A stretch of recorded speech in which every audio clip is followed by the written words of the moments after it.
and how the sequencers help us to get the information about the nucleotides. We have learned the importance of sequencers. We have learned the importance of sequencing, how it has been done. We have learned how PCR helps us to get the sequence information and how the genome can be targeted for to obtain a particular gene. Okay.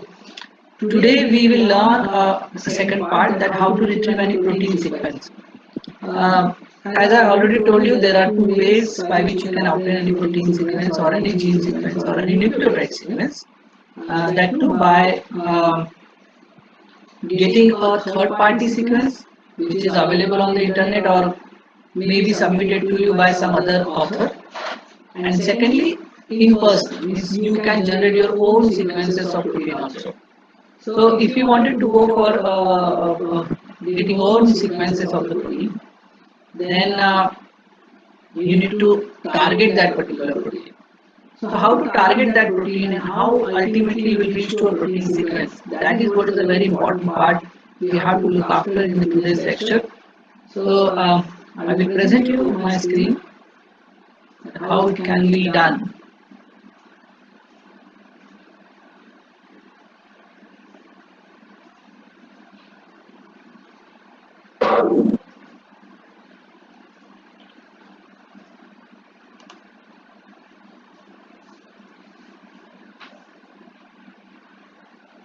So whenever we are going for a protein sequence retrieval or protein sequence data information, we need to start with again with the cell part. Okay, whenever we want to obtain any protein sequence information, you need to decide which type of cell you are interested in. Okay, we have already discussed there are two types of cells, prokaryotic and eukaryotic, and there is another cell kind of structure that is known as particle virus you can start with. So these all types of cells and virus particles contains proteins. Okay.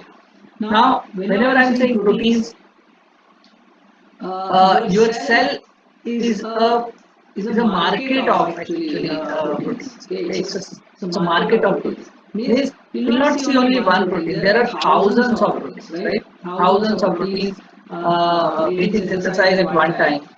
Okay. So whenever they are forming, it becomes tough for us to detect. Okay, which type of protein forming at that position. Okay, so cell who is having a market of proteins, there are so many proteins are available and they are functioning. What is our ultimate goal? Ultimate goal is to detect and isolate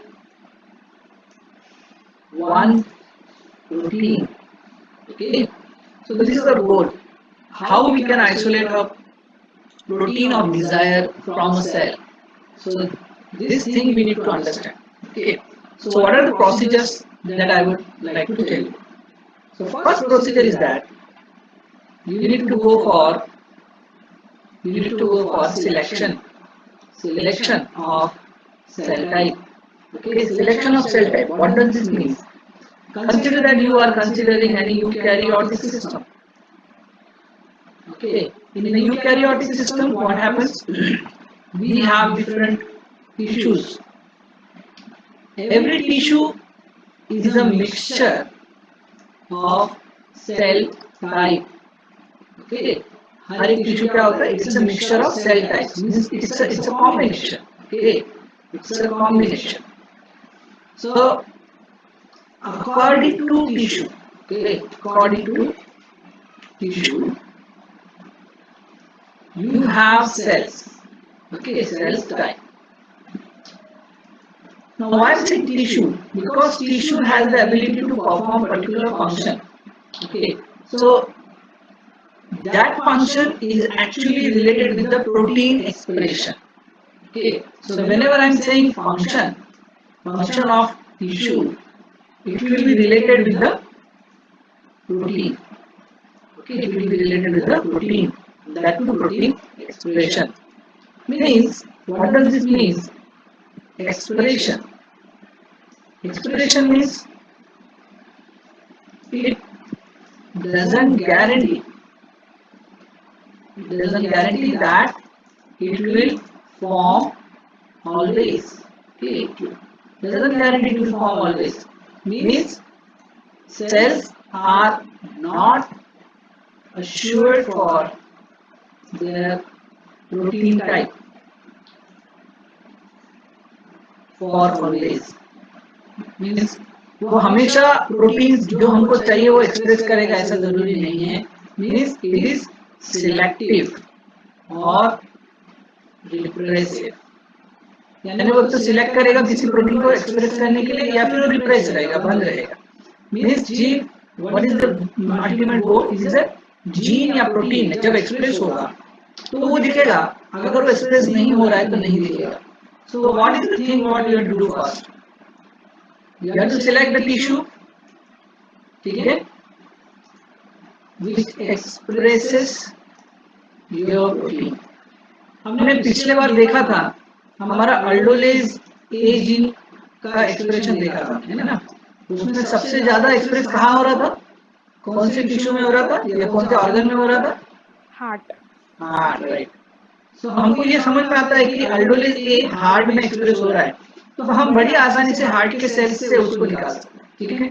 और इसका ये मतलब नहीं है कि हम दूसरी जगह से इसको निकाल नहीं सकते, पर ये तो कंफर्म है कि हार्ट में बहुत ज्यादा एक्सप्रेस हो रहा है. So I can very easily select that tissue for my expression. पर ऐसा जरूरी नहीं है कि एक्सप्रेशन के बेसिस पे ही आप टिश्यू सिलेक्ट करेंगे.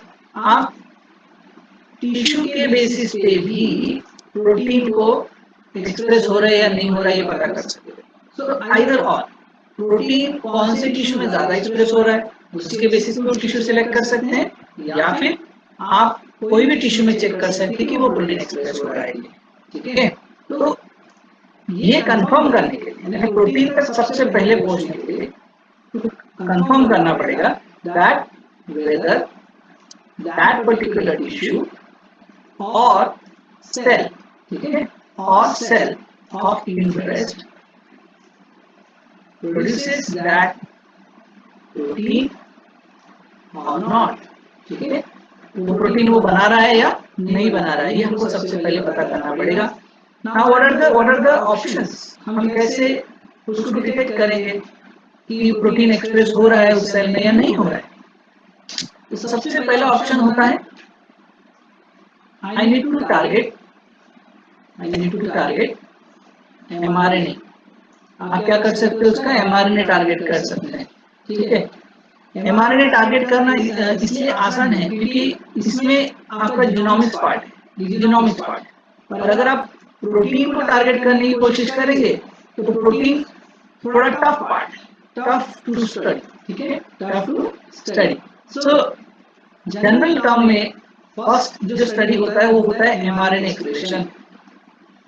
आप क्या करते हो उसका mRNA एक्सप्रेशन देखते हो. तो mRNA एक्सप्रेशन को कहा जाता है जीन एक्सप्रेशन, ठीक है. एक्चुअली कभी भी आपको mRNA एक्सप्रेशन वर्ड नहीं आएगा, आपको आएगा जीन एक्सप्रेशन. यानी जीन एक्सप्रेस हो रहा है इसका मतलब है mRNA या फिर RNA फॉर्म हो रहा है.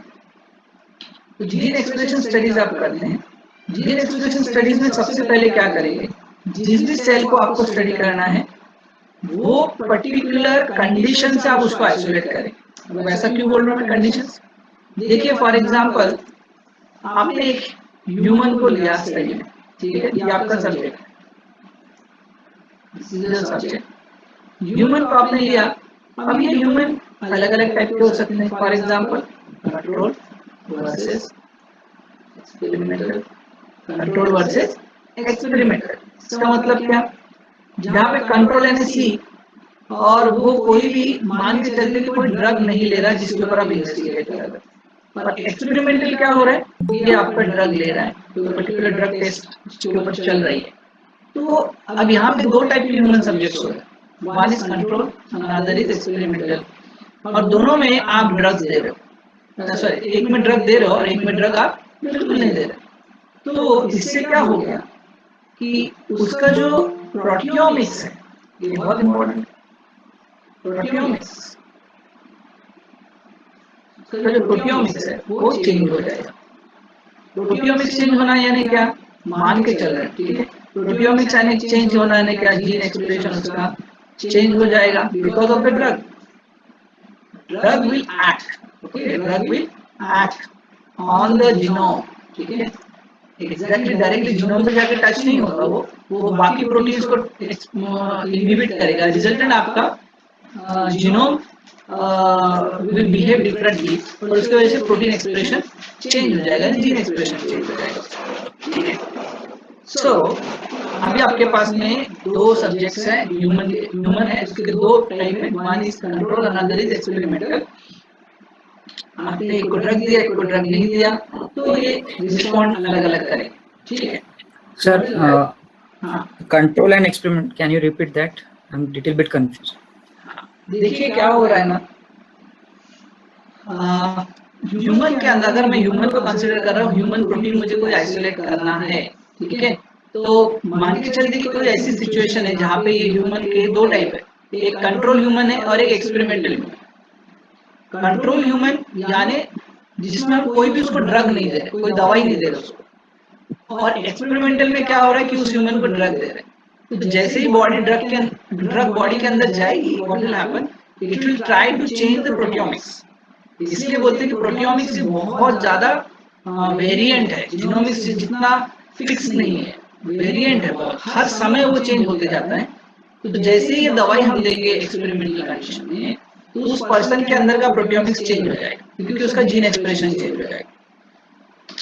So resultant what will happen कि प्रोटीन जो मेरे इंटरेस्ट का है, जिसको मैं टारगेट करने की कोशिश कर रहा हूँ, वो एक तो एक्सप्रेस होना चाहिए, या फिर रिप्रेस होना चाहिए, या फिर लोअर डाउन हो जाना चाहिए, और अपसाइड हो जाना चाहिए, यानी हायर एक्सप्रेशन होना चाहिए या लोअर एक्सप्रेशन होना चाहिए या फिर रिप्रेस हो जाना चाहिए, ठीक है, एज कंपेयर टू कंट्रोल, ठीक है।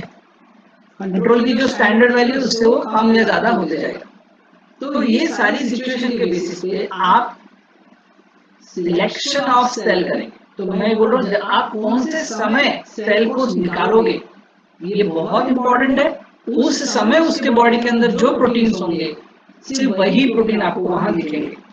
तो इसका मतलब ये नहीं रहेगा कि सर हमको तो सेल के अंदर XYZ प्रोटीन नहीं मिला, तो इसका ये मतलब नहीं कि नेक्स्ट टाइम आप निकालोगे उसको फिर से उसी सेल को, तो आपको XYZ प्रोटीन नहीं मिलेगा। समझ रहे? There is a chance that next time you are getting XYZ protein positive, ठीक है। ये सारा कुछ डिपेंड करेगा कि आपका सेल कौन से एनवायरनमेंट में ग्रो हो रहा है। So selection of a cell will purely depend upon the condition on which और the time on which you are isolating a cell, ठीक है। तो आपने सेल आइसोलेट कर ली, ये सबसे पहली स्टेज हो गई। As soon as you isolated a cell from the system, आपको उसको प्रोटीन सेपरेशन में जाना पड़ेगा। You will isolate the proteins out of the cell, ठीक है, by various methods, ठीक है। उस मेथड्स में भी मैं ज्यादातर जाऊंगा नहीं, मैं सिंपली आपको शोकेस करूंगा कि मेथड्स कौन सी आप कर सकते हैं। सबसे पहले जो मेथड होती है वो होती है 2 डिमेंशनल, ठीक है। और 2 डिमेंशनल में आपके पास में आ जाएगा 2D gel electrophoresis. 2D gel electrophoresis एक one of the standard method है, या फिर आप कर सकते हैं SDS पेज, या फिर आप कर सकते हैं नॉर्मल पेज। ये मेथड्स है, ठीक है। सो इन दो प्रोसेस से आप क्या कर सकते हो कि आपके प्रोटीन को सेपरेट कर सकते हो सेल्स में से। तो सेल में का जो सस्पेंशन आपको मिलेगा, जिसके अंदर प्रोटीन है बहुत बड़ा, उसको आप SDS पेज या फिर नॉर्मल पेज या फिर 2 डिमेंशनल जेल, इससे सेपरेट कर लेंगे। इसको बोलते हैं जेल इलेक्ट्रोफोरेसिस। जेल इलेक्ट्रोफोरेसिस से आप उसको आइसोलेट कर लेंगे। एक बार जेल इलेक्ट्रोफोरेसिस से आइसोलेट कर लेंगे, so they will remain in different forms. तो जनरल फॉर्म जो होता है बैंड्स। आपने जेल इलेक्ट्रोफोरेसिस किया होगा तो आपको बैंड्स दिखेंगे। तो जनरली वो बैंड्स के फॉर्म में अवेलेबल होते हैं। या फिर अगर 2D जेल आप कर रहे हो तो वो आपको स्पॉट्स की तरह दिखेंगे, ठीक है। तो बैंड्स दिखेंगे या 2D स्पॉट्स की तरह आपको दिखेंगे। ये हो जाने के बाद में what you have done, you have isolated them on a gel. Okay, so gel is a what you can say unstable material, है ना, ये बहुत अनस्टेबल होता है क्योंकि ये थोड़े समय के लिए एक्टिव होता है। तो आप क्या करेंगे, जेल के ऊपर जो प्रोटीन्स अवेलेबल हैं उनको आप ब्लॉट कर देंगे, ब्लॉट बाय वेस्टर्न ब्लॉटिंग। ठीक है, इससे वेस्टर्न ब्लॉटिंग से आप उसको ब्लॉट कर लेंगे। ये टेक्निक है जिससे आप उसको पेपर के ऊपर ट्रांसफर कर देंगे। There is a paper what जो स्टैंडर्ड पेपर होते हैं वेस्टर्न ब्लॉट के, उसके बेसिस पे आप उसको पेपर ट्रांसफर कर लें।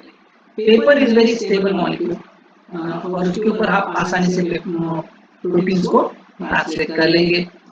Now you will get a spot और a band on a blot of the paper. नेक्स्ट काम ये होगा कि paper will be having spots or bands. So इससे मैं ये कैसे पता करूंगा कि which is my protein, which is my protein। मुझे मेरा प्रोटीन ढूंढना है, वहां पे तो स्पॉट्स है बहुत सारे या फिर बैंड्स है उस पेपर के ऊपर में। सो मान के चलो there are some 100 bands are there or 1000 spots are there। तो 100 बैंड्स या 1000 स्पॉट्स में से मेरा प्रोटीन कौन सा है, ये कैसे पता करेंगे? तो इसके लिए हमको स्ट्रेटजी लगानी पड़ेगी। स्ट्रेटजी क्या रहेगी? सबसे पहले आपको आपके प्रोटीन का नाम बताना चाहिए। What is the name of your protein? मान लीजिए अल्डोलेज है, ये मेरा प्रोटीन का नाम। ओके, सो आपको अल्डोलेज ए प्रोटीन निकालना है उस सेल से जिस सेल का आपने अभी प्रोटीन को पेपर पे या वेस्टर्न ब्लॉटिंग करके रख दिया है। अल्डोलेज ए आपको ढूंढना है, तो इसको करना पड़ेगा आपको टारगेट कि एग्जैक्टली वो कहाँ है। बिकॉज आपके पास में 100 बैंड्स है या फिर 1000 स्पॉट्स है। इन 100 बैंड में से या 1000 स्पॉट्स में से कोई तो भी एक होगा जहाँ पे अल्डोलेज होगा ना। उसको एक को कैसे डिटेक्ट करेंगे, ये बहुत ट्रिकी चीज है। तो ये करने के लिए सबसे पहले क्या करते हैं, आप एक प्रोसेस कर सकते हैं जिसको बोलते हैं एंटीबॉडी क्रिएशन या एंटीबॉडी टारगेटिंग। आप क्या कर सकते हैं, उसको एंटीबॉडी टारगेट कर सकते हैं। एंटीबॉडी टारगेटिंग में होता क्या है, आपका aldolase gene, aldolase protein sorry, this will act like an antigen. ठीक है, और ये एंटीजन प्रीवियसली किसी ने तो प्यूरिफाई किया रहता है और उससे उस एल्डी को रैबिट में पुट कर देते हैं। ठीक है, किसमें पुट करते हैं, रैबिट में। रैबिट में जैसे ही पुट करेंगे, ये एंटीजन जो है रैबिट का खुद का प्रोटीन नहीं है, इसलिए रैबिट उसको क्या कंसीडर करेगा, एंटीजन है, फॉरेन बॉडी, और उसके खिलाफ एंटीबॉडी प्रोडक्शन शुरू कर देगा। ठीक है, और ये एंटीबॉडी मोनोक्लोनल होती है।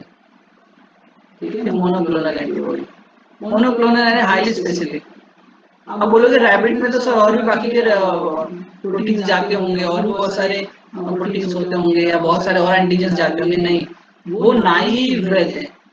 ठीक है, नाइव रहते हैं, फर्स्ट टाइम किसी एंटीजन से एक्सपोज हुए रहते हैं। इस तरह के वो रैबिट्स होते हैं और नाइव होते हैं, तो ओनली यही एंटीजन उसको कभी भी एक्सपोज हुआ रहता है, इसलिए सिर्फ इसी के खिलाफ वो एंटीबॉडी वो बनाएगा।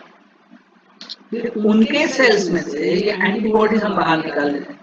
ठीक है, तो ये एंटीबॉडी किसके लिए रहेगा, ALDA एंटीबॉडी। ALDA एंटीबॉडी यानी ALDA will be N antigen और ये है एंटीबॉडी उसके खिलाफ। तो ये एंटीबॉडी हम इस्तेमाल करेंगे। होगा क्या, आपके पास में अब पेपर है, पेपर पे 100 स्पॉट्स या फिर 100 बैंड्स या 1000 स्पॉट्स है।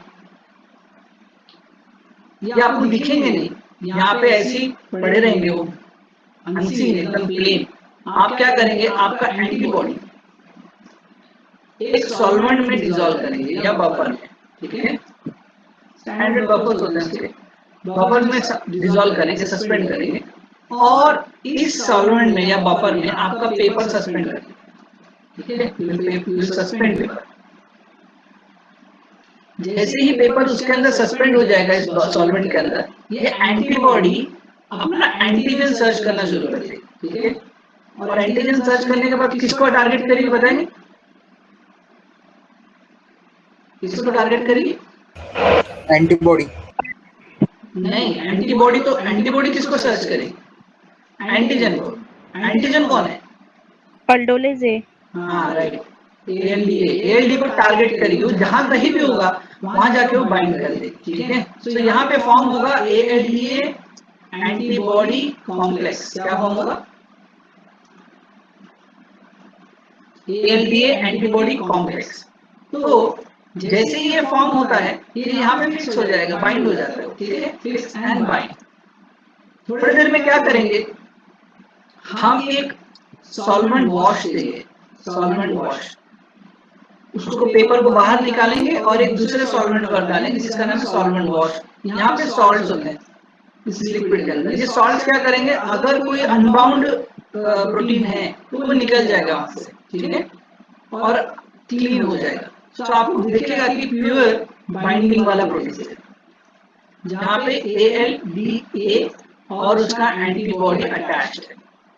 अब ये एंटीबॉडी में एक स्पेशल चीज होती है, ये एंटीबॉडी ऐसी नॉर्मली अटैच नहीं किया जाता, इसके साथ में एक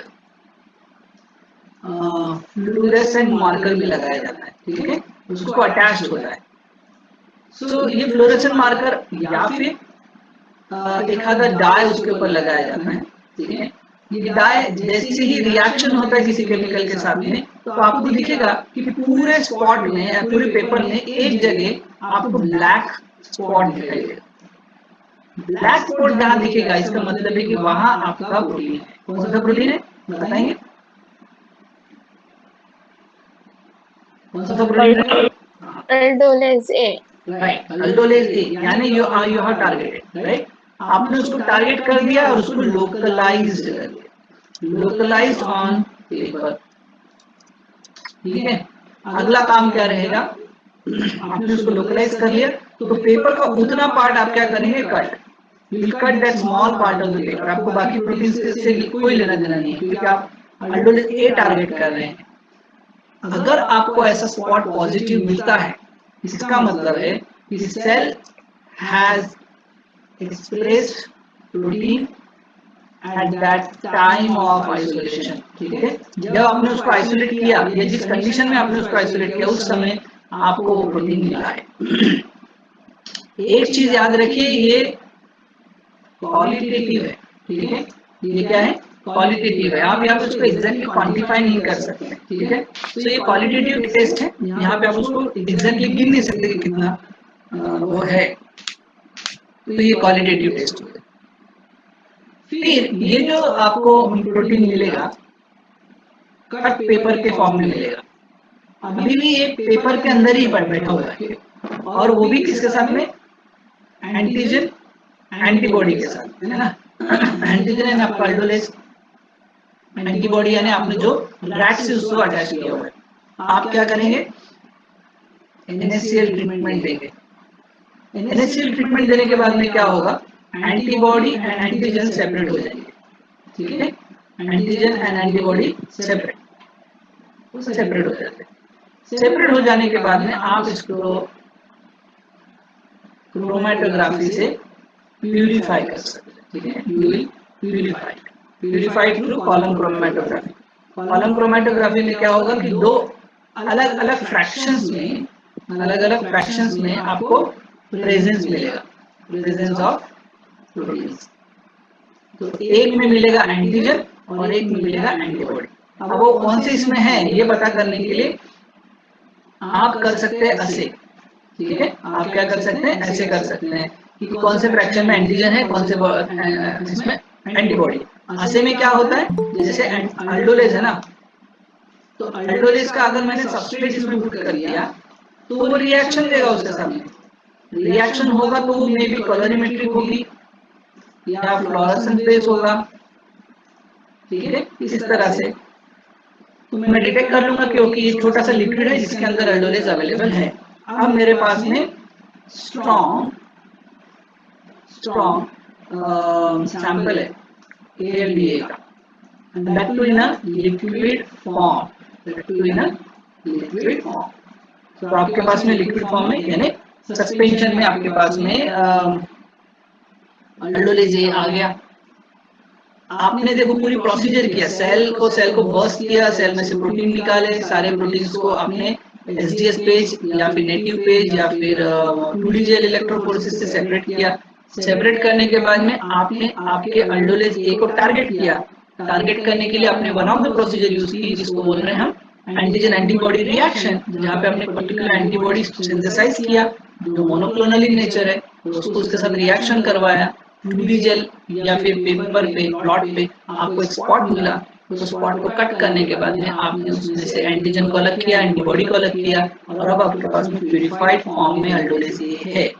ठीक है, यहाँ हम इंश्योर नहीं हो सकते कि ये मिक्सचर नहीं रहेगा, पर 90% चांस होता है कि आपको प्यूरिफाइड ही मिले। So now you got your ALA। अगला काम है इसको सीक्वेंसिंग में डालना।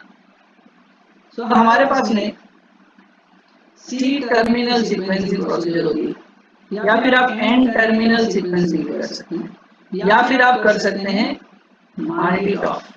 ठीक है, matrix assisted laser desorption ionization technique है ये, टाइम ऑफ फ्लाइट इसको बोलते हैं। आप ऑनलाइन पढ़ सकते हैं इसके बारे में। ये प्रोसीजर भी जनरली फॉलो करा जाता है। सी टर्मिनल एन टर्मिनल ये जो होती है जनरली आपको कंप्लीट सीक्वेंस प्रोवाइड करता है। ठीक है, पर ये बहुत कॉस्टली प्रोसीजर्स हैं। ठीक है, आजकल लोग डिटेक्ट करने के लिए अगर वो प्रेजेंस है या नहीं है, डिटेक्शन ऑफ प्रोटीन, यानी मैंने जो बोला कि मेरे पास में ALDA प्रोटीन है जो मैंने अभी निकाला, ये पता करना है कि सही में था कि नहीं, तो उसके लिए जनरली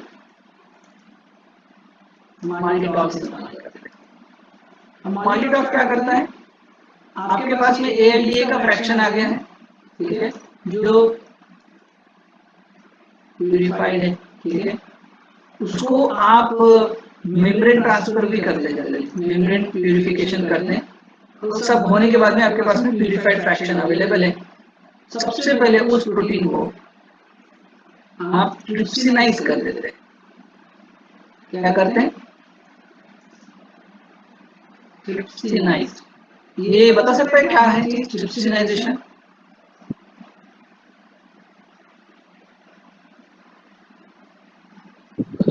सेपरेशन ऑफ सेल्स। नहीं, ट्रिप्सिनाइजेशन। हाँ, टिश्यूज का कन्वर्शन इनटू सेल्स। हाँ, पर एग्जैक्टली क्या है trypsinization? What it do, what can do? The cementing material between the cells is degraded by trypsin protein. हाँ, पर एग्जैक्टली क्या करता है, यानी क्या नाम function? Trypsinization it's a Breakdown of protein. हाँ, तो एग्जैक्टली क्या करता है वो कुछ बताइए। ब्रेकडाउन ऑफ प्रोटीन, करेक्ट, पर ब्रेकडाउन नहीं करता वो,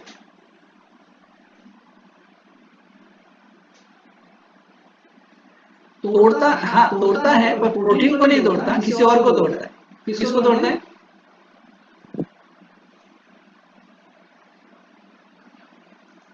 Peptide bonds. Peptide bonds. और इसलिए ट्रिप्सिनाइजेशन यानी ट्रिप्सिन जो है वो प्रोटीएज है। क्या है? प्रोटीएज। सो ये कंप्लीटली उसको डिस्ट्रॉय नहीं करता, इसके छोटे छोटे टुकड़े करता है। तो प्रोटीएज क्या करता है एग्जैक्टली, आपके प्रोटीन को पेप्टाइड्स में कन्वर्ट कर देगा। ठीक है, किसमें कन्वर्ट कर देगा? Peptides. Now protein is different and peptide is different. Can you tell me the difference? Can anybody? What is peptide and what is protein?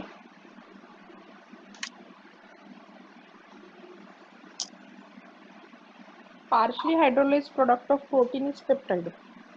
बोल सकते हैं, राइट। और कुछ, और कोई?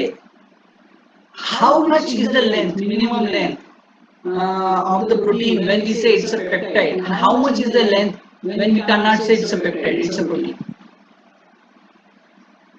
मिनिमम लेंथ कितनी है जिसको हम पेप्टाइड बोलते हैं?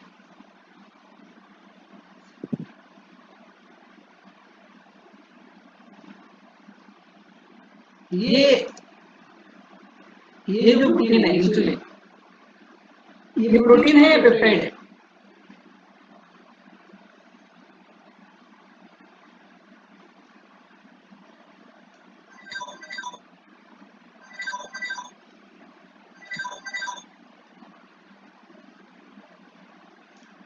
सी, जिस प्रोटीन का लेंथ 100 अमीनो एसिड से कम होता है उसको हम जनरली पेप्टाइड कहते हैं। जिसका 100 अमीनो एसिड से ज्यादा लेंथ है उसको हम प्रोटीन कह रहे हैं। ठीक है, सो आपके पास में हमने अभी क्या किया, हमने हमारे पास एक प्रोटीन मिला था, उसको हमने ट्रिप्सिन का ट्रीटमेंट लिया। ठीक है, ट्रिप्सिन ने क्या किया, trypsin will break down that protein into peptides, small small size के पेप्टाइड फॉर्म करेगा। ये इसलिए किया क्योंकि माल्डिटॉफ जो है वो होल प्रोटीन को एनालाइज नहीं कर सकता एक समय, इसलिए उसको छोटे छोटे टुकड़ों में देना है।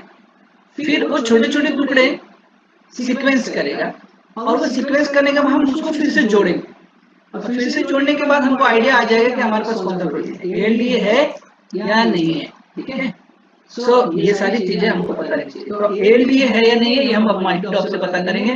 पेप्टाइड प्रोटीन के छोटे छोटे टुकड़े बनाएंगे, पेप्टाइड्स बनाएंगे और पेप्टाइड्स जो है वो माल्टीटॉप में पुट करेंगे।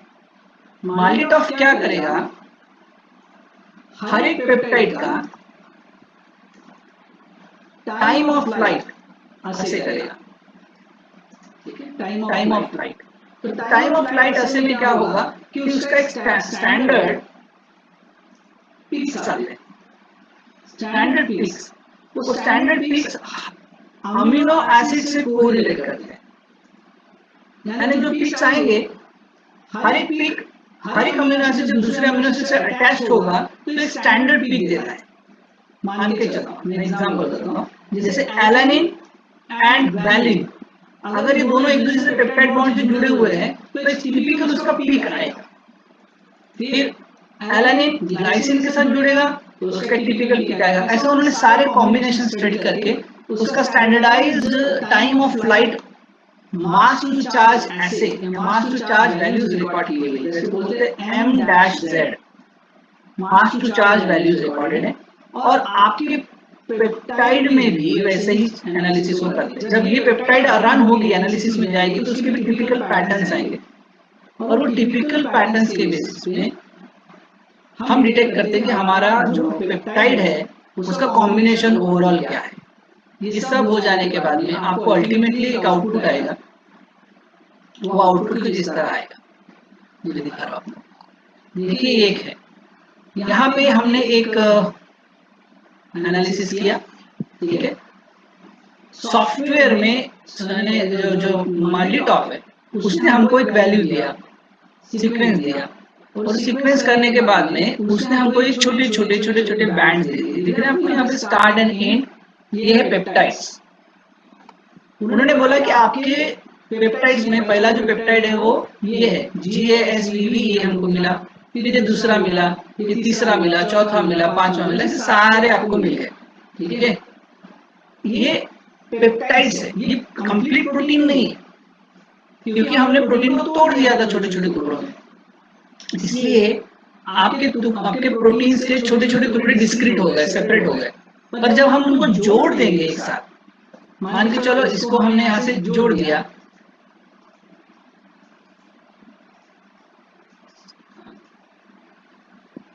मान लो इसको सबको जोड़ दिया एक नोटपैड में और उसका एनालिसिस किया, मैंने कंपैरेटिव किया किसी के साथ में, तो मुझे देखिए यहाँ पे मैच मिल रहा है। ये दिख रहे हैं रेड स्पॉट जितने भी, ये सारे रेड स्पॉट्स इंडिकेट कर रहे हैं कि इसके अंदर एक प्रोटीन है जिसका नाम है, जिससे 30% मैच हुआ और वो प्रोटीन है आपका GTPase। ये GTPase प्रोटीन ऑफ स्टेफिलोकोकस से मैच कर रहा है, यानी आपके उस प्रोटीन के फ्रैक्शन में GTPase है। समझ रहे आपको? तो ये आइडिया देता है कि आपका प्रोटीन क्या है। This is one of the process. Second procedure ऐसी है कि आप ये सारी प्रोसीजर ना करते हुए, यानी ये तो डायरेक्ट मेथड हो गई, यानी आपने सेल से डायरेक्टली प्रोटीन तक पहुंचा और यहाँ पे आपने प्रोटीन एक्सप्रेशन हो रहा है या नहीं हो रहा है ये कंफर्म किया। सेकंड प्रोसीजर है direct protein expression. Direct protein expression में हम क्या कर रहे हैं, जिस भी जीन का हमको प्रोटीन चाहिए, ठीक है, उस जीन को हम एक्सप्रेस कर देंगे, ठीक है, एक्सप्रेस इन होस्ट। एग्जाम्पल मैं आपको समझा। मान के चलिए आपके पास में बैक्टीरिया है जिसका नाम है बैसिलस एंथ्रासिस, ठीक है। बैसिलस एंथ्रासिस का आपको स्टडी करना है। As you all know bacillus anthracis is very dangerous क्योंकि वो एंथ्रेक्स डिसीज कॉज करता है। तो आप अपने लेबोरेटरी में एंथ्रेक्स को कभी भी कल्चर नहीं कर सकते because it may lead to another corona virus वाला सिचुएशन हो जाएगा, है ना। कभी भी बायो वॉरफेयर हो जाएगा, कभी कुछ हो सकता है, हमको नहीं पता। इसलिए ऐसे डेंजरस स्पीसीज के लिए या कोई नॉर्मल स्पीसीज के लिए भी आप कभी भी उसको ज्यादा लेवल तक एक्सप्रेस नहीं कराते, खासकर जब वो डेंजरस है या पैथोजेनिक है। So here we have situation bacillus anthracis है जो एंथ्रेक्स कॉज करता है, और मुझे उसमें का एक प्रोटीन का बहुत इंटरेस्ट है क्योंकि उस प्रोटीन से लेके मुझे स्टडी करनी है। मान के चलता उस प्रोटीन का नाम XYZ है। So what I will do, मुझे XYZ प्रोटीन चाहिए, ठीक है, बट मेरे पास अब सेल्स है क्या, बताइए। कोई मुझे बता सकता है कि मेरे पास सेल्स है क्या डायरेक्टली प्रोटीन निकालने के लिए, जो पहले सिचुएशन में थी? नहीं नहीं, क्योंकि आप लेबोरेटरी में उसको ग्रो ही नहीं कर रहे। और जब ग्रो ही नहीं कर रहे हो, बहुत कम अमाउंट में ग्रो कर रहे हो, तो आपको प्रोटीन भी बहुत कम अमाउंट में मिलेगा। और आप चाह रहे हो कि ये प्रोटीन मैं बहुत बल्क में बनाऊं, ठीक है, बहुत ज्यादा क्वांटिटी में बनाऊं, may be for investigation, may be for product, may be for research, कुछ भी हो। तो आपके पास सेल्स ही नहीं है, तो आप उसको लाइस नहीं कर सकते, आप अभी जो पिछली टेक्निक पढ़ी उससे आप सेपरेट नहीं कर सकते, तो आप हैंडीकैप हो गए। तो हैंडीकैप होने की जरूरत नहीं, इसको एक अल्टरनेट वे है। इसमें क्या करते हैं, जो भी सेल है उसका जीन जो होता है वो जीन आप इन्वेस्टिगेट कर लीजिए कि कौन सा जीन है, ठीक है। तो मान के चलता है XYZ जीन के लिए, प्रोटीन के लिए आपका जो जीन है वो है ABC, ठीक है। तो XYZ प्रोटीन एक्सप्रेस करने वाला जीन कौन है, ABC।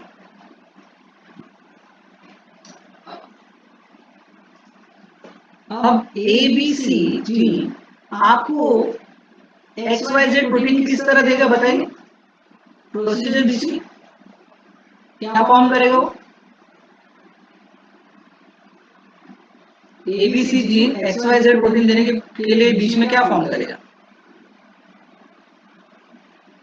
कोई बता सकता है?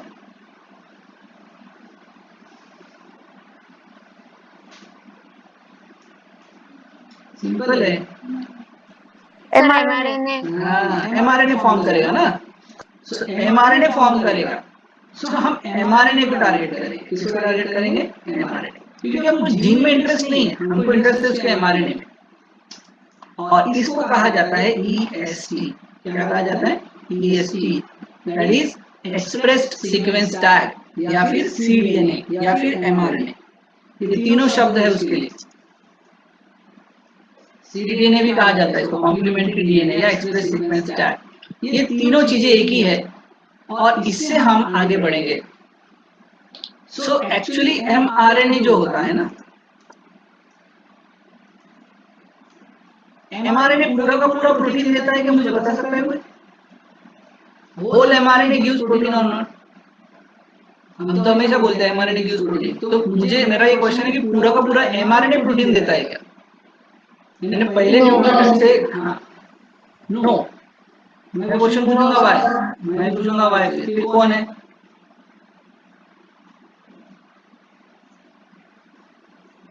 एक्चुअली mRNA के अंदर एक रीजन होता है जिसको बोलते हैं CDS रीजन। क्या होता है, CDS रीजन, इसको बोलते हैं coding sequence region, coding sequence region या CDS रीजन। ये जो CDS रीजन होता है ये एक्चुअली वो न्यूक्लियोटाइड्स हैं, ठीक है, वो न्यूक्लियोटाइड्स हैं जो एक्चुअली अमीनो एसिड में कन्वर्ट होते हैं by using a codon pattern. ठीक है, समझा क्या आपको? सीडीएस यानी वो कोडॉन्स जो एक्चुअली आपको अमीनो एसिड देते हैं।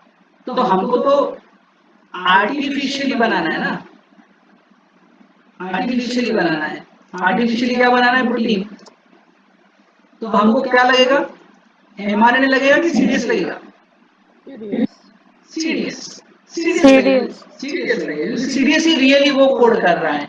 तो हमको पता रहना चाहिए कि वो कौन से न्यूक्लियोटाइड्स हैं जो सीडीएस फॉर्म कर। तो हमको सीडीएस ढूंढना पड़ेगा, यानी एमआरएनए से हमको ढूंढना पड़ेगा सीडीएस। समझिए? तो सीडीएस आपको हाथ में आ गया, सीक्वेंस आ गया, देन दैट सीडीएस, ठीक है, आप बराबर अरेंज करेंगे। ठीक है, और वो अरेंज करने के लिए आप उसको आर्टिफिशियली भी सिंथेसाइज कर सकते हैं। ठीक है, आप क्या कर सकते हैं? आर्टिफिशियली सिंथेसाइज, इसको बोलते हैं जीन सिंथेसिस इन मशीन। आप उसको मशीन से बनवा लीजिए। ठीक है, एक्चुअली आप सीडीएस बनाएंगे। ये सीडीएस बनाने के बाद में you will clone it into the vector. ठीक है, वेक्टर क्या होता है? बता सकते हैं वेक्टर क्या होता है? Sir, it is a carrier. Carrier of what? कितने टाइप के वेक्टर्स हैं?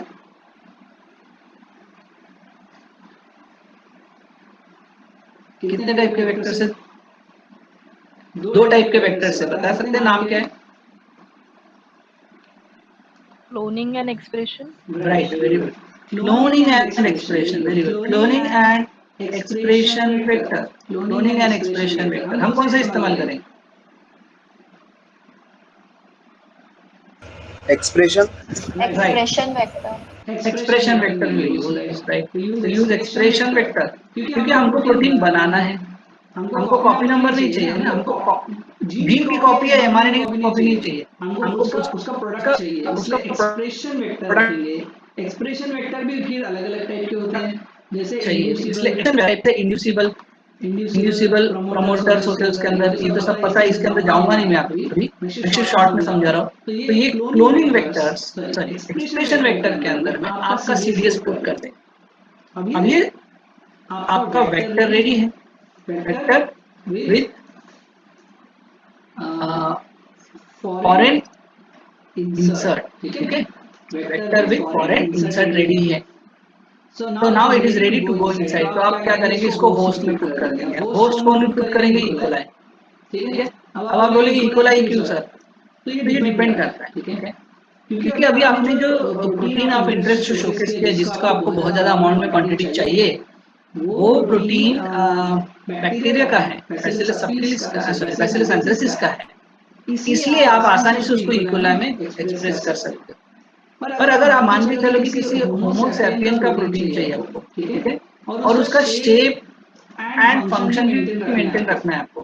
ठीक है, क्या शेप और फंक्शन ऑफ स्ट्रक्चर, तो आप उसको इकोलाई में जनरली एक्सप्रेस नहीं कर सकते। ऐसा इसलिए बोल रहा हूँ क्योंकि ह्यूमन के अंदर के जो प्रोटीन्स होते हैं ना, वो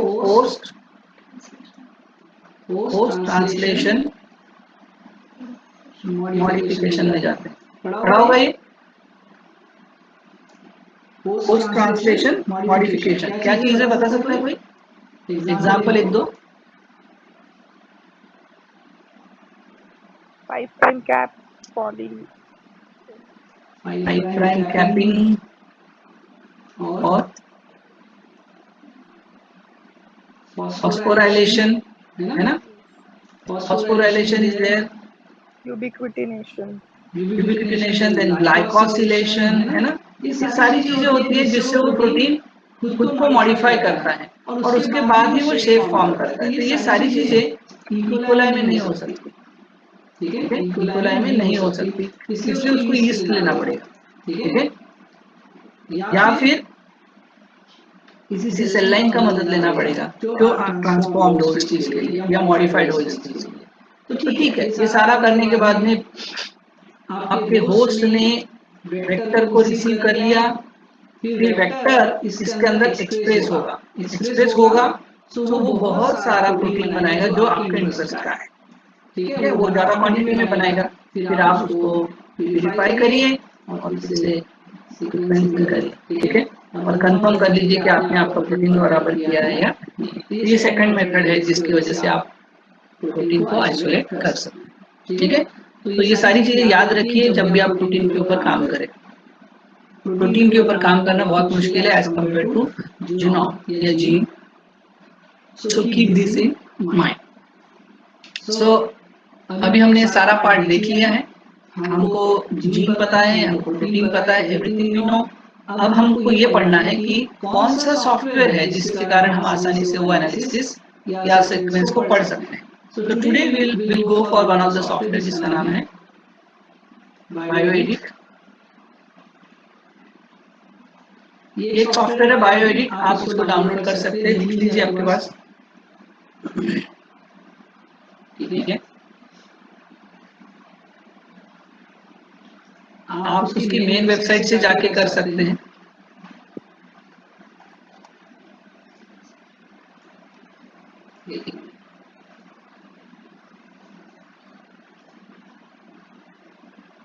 ये उसकी मेन वेबसाइट है, ठीक है, biodit.software। सो आप उस पर क्लिक करिए, ये वेबसाइट है, यहाँ से आप उसको डाउनलोड कर सकते हैं। इंस्टॉल कर लीजिए, बड़ा आसान है, ठीक है। इंस्टॉल करने के बाद में वो रेडी हो जाएगा आपके लैपटॉप में। By any means you can download it, ठीक है। डाउनलोड हो जाने के बाद में ये रेडी रहेगा आपके लैपटॉप। सो मैं सर्च करता हूँ मेरे यहाँ पे,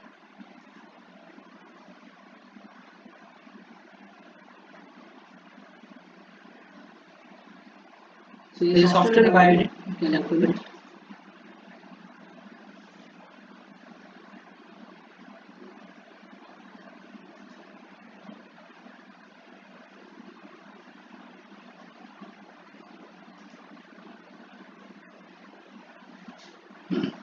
सो ये यहाँ पे इस तरह से बिल्कुल ब्लैंक कॉपी की तरह आपको दिखेगा। यहाँ से आप शुरुआत कर सकते हैं अपने एनालिसिस। सबसे पहली बात जो हमको करनी है कि हमको जीन कैसा दिखता है, न्यूक्लियोटाइड कैसा दिखता है, ये समझ लेना है। हमने लास्ट टाइम देखा था कि कोई भी पर्सन आपको जब डेटा देगा तो वो रफ फॉर्मेट में दे सकता है, ठीक है। रफ फॉर्मेट में दे सकता है यानी कुछ इस तरह दे सकता है कि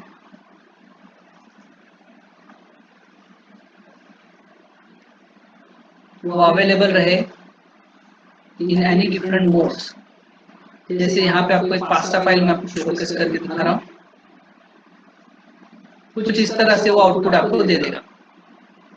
ये आपके सीक्वेंसेस है, और इससे आपको तो ज्यादा तो समझ में तो आ नहीं रहा है, तो इसको समझना आपको पहले यहाँ से शुरुआत करनी पड़ेगी। तो सबसे पहली चीज जो होती है उसको वो है कि आप किसी भी रॉ सीक्वेंस को सॉफ्टवेयर कंपैटिबल कैसे बनाएंगे।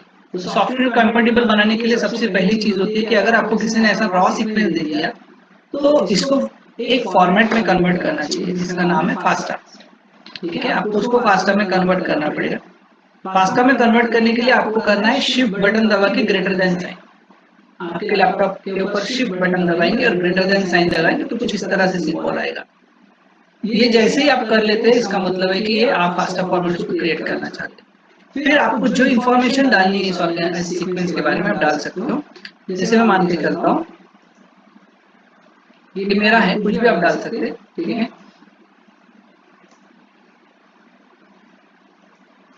ऐसा आप लिख लीजिए, ठीक है। या चाहो तो आप कोड डाल सकते हैं, जीन आईडी डाल सकते हैं, ठीक है, जीन आईडी, या फिर आप चाहो तो उसका जीनोमिक लोकेशन डाल सकते हैं। और ये रेडी हो जाएगा, ठीक है। ये जो टॉप साइड का जो पार्ट है, ये पूरा टॉप साइड का पार्ट जो है जिसको कहा जाता है आइडेंटिफायर, यानी इस सीक्वेंस को रिप्रेजेंट करने के लिए जो भी इंफॉर्मेशन आपने दी वो यहाँ पे है, इसको बोलते हैं आइडेंटिफायर, ठीक है। तो ये आइडेंटिफायर बहुत काफी चीजें है।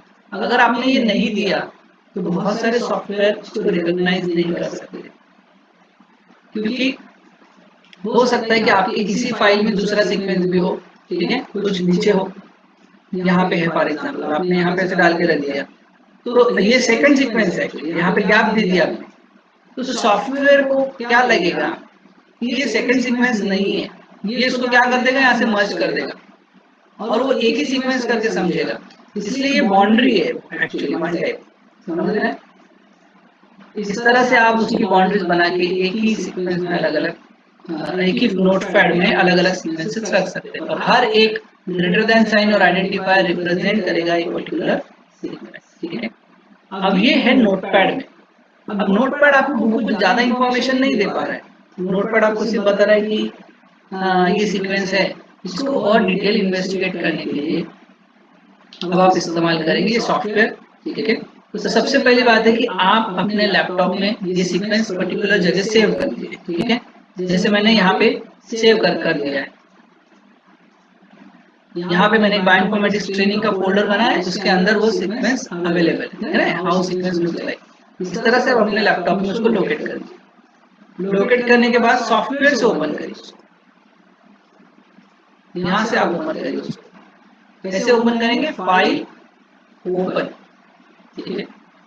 अलाइनमेंट में नहीं जाना है, मोटिव डिस्क्रिप्टर में नहीं जाना है, राइट नाउ हमको ओपन, बिकॉज हमको फाइल को यहाँ पे इंपोर्ट करना है, ठीक है? तो इसलिए ओपन करेंगे and will import that file. To import any file आपको उसको लोकेट करना पड़ेगा। जैसे मेरा bioinformatics training program, you have to locate from that point और हाउ सीक्वेंस लुक्स लाइक, और आपको ये सीक्वेंस चाहिए। आप कोई भी ले सकते हैं, ये ले सकते हैं, ये भी ले सकते हैं, ठीक है? तो हमने कल जो देखा था वो ABA फाइल थी, कुछ इस तरह दिख रही है, ये उसका एक्चुअल क्रोमेटोग्राम है, ठीक है? एक्चुअल क्रोमेटोग्राम, और इसके पीछे में बिल्कुल उसका सीक्वेंस है, दिख रहा है? तो कैसे पता करें कि हमारा सीक्वेंस एकदम जेन्युइन है या किसी ने कॉपी पेस्ट करके हमको नहीं दिया है? कभी कभी क्या होता है ना, हम सर्विस लेते हैं किसी की सीक्वेंस के लिए ना, तो कैसे पता करें कि हम उन्होंने जो काम किया वो जेन्युइन है और कहीं से उठा के नहीं डाला हुआ है, थर्ड पार्टी नहीं है, ठीक है? तो ये हमेशा इंश्योर करने के लिए एक चीज हमेशा याद रखिए कि फाइल ओपन, उन्होंने आपको ये फाइल देनी चाहिए AB1 फाइल। ये फाइल रिप्रेजेंट करती है कि आपका सीक्वेंस एक्चुअल सीक्वेंसर से ही ओरिजिनेट हुआ है और रिजल्टेंट इसी से आपका रिपोर्ट हो रहा है, ठीक है? तो यहाँ क्लिक किया और आपको सीक्वेंस मिल जाएगा, ठीक है? सो क्रोमेटोग्राम मैंने ऑलरेडी आपको समझा दिया था कैसा दिखता है, उसका जूम इन जूम आउट करके मैंने कल भी समझाया था। आप कोई भी सीक्वेंस का जूम इन जूम आउट कर सकते हैं, ठीक है? मेन एम है हमारा इसको एनालाइज करना।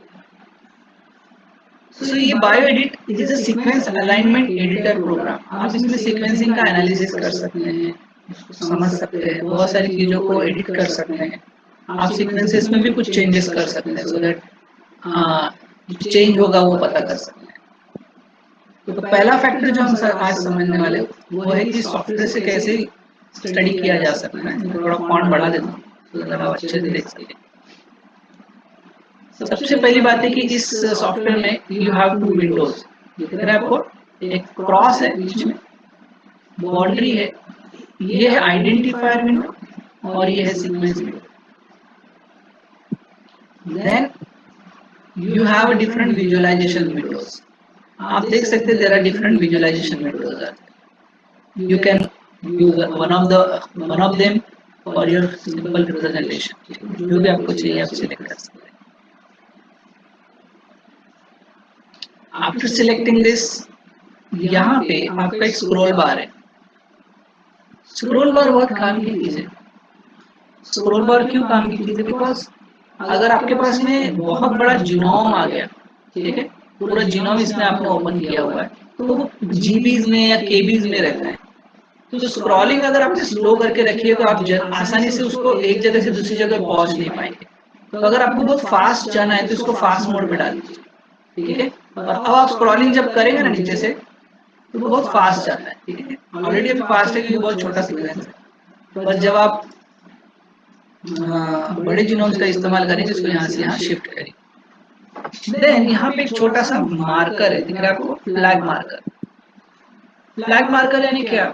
मान के चलिए कि आप किसी को कुछ समझाने की कोशिश कर रहे हो, आप बताओगे कि 31 न्यूक्लियोटाइड से लेके 77 न्यूक्लियोटाइड तक बहुत इंपॉर्टेंट पार्ट है, तो आप चाहो तो इसको मार्क कर सकते हो, इसको क्लिक करेंगे और आप यहाँ पे मार्कर करके पुट कर दीजिए, देखिए छोटा सा फ्लैग आता है, फिर आप जहाँ चाहे अगला मार्क दे सकते हैं, फिर से सिलेक्ट करेंगे, फिर से मार्क करेंगे, तो ये फ्लैग्स आ जाते हैं छोटे छोटे, जिससे आपको समझने आसान हो जाएगा।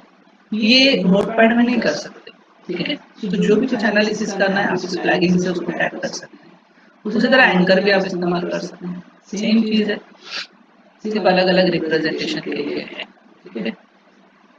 फिर मैं एक सिचुएशन देता हूँ, ठीक है।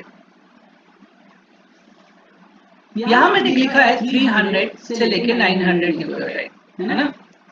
अभी थोड़ा एनालिटिकल पार्ट जाते हैं कि क्यों इतना इंपॉर्टेंट है सॉफ्टवेयर, सॉरी 300 टू 900 पोजीशन है, बराबर।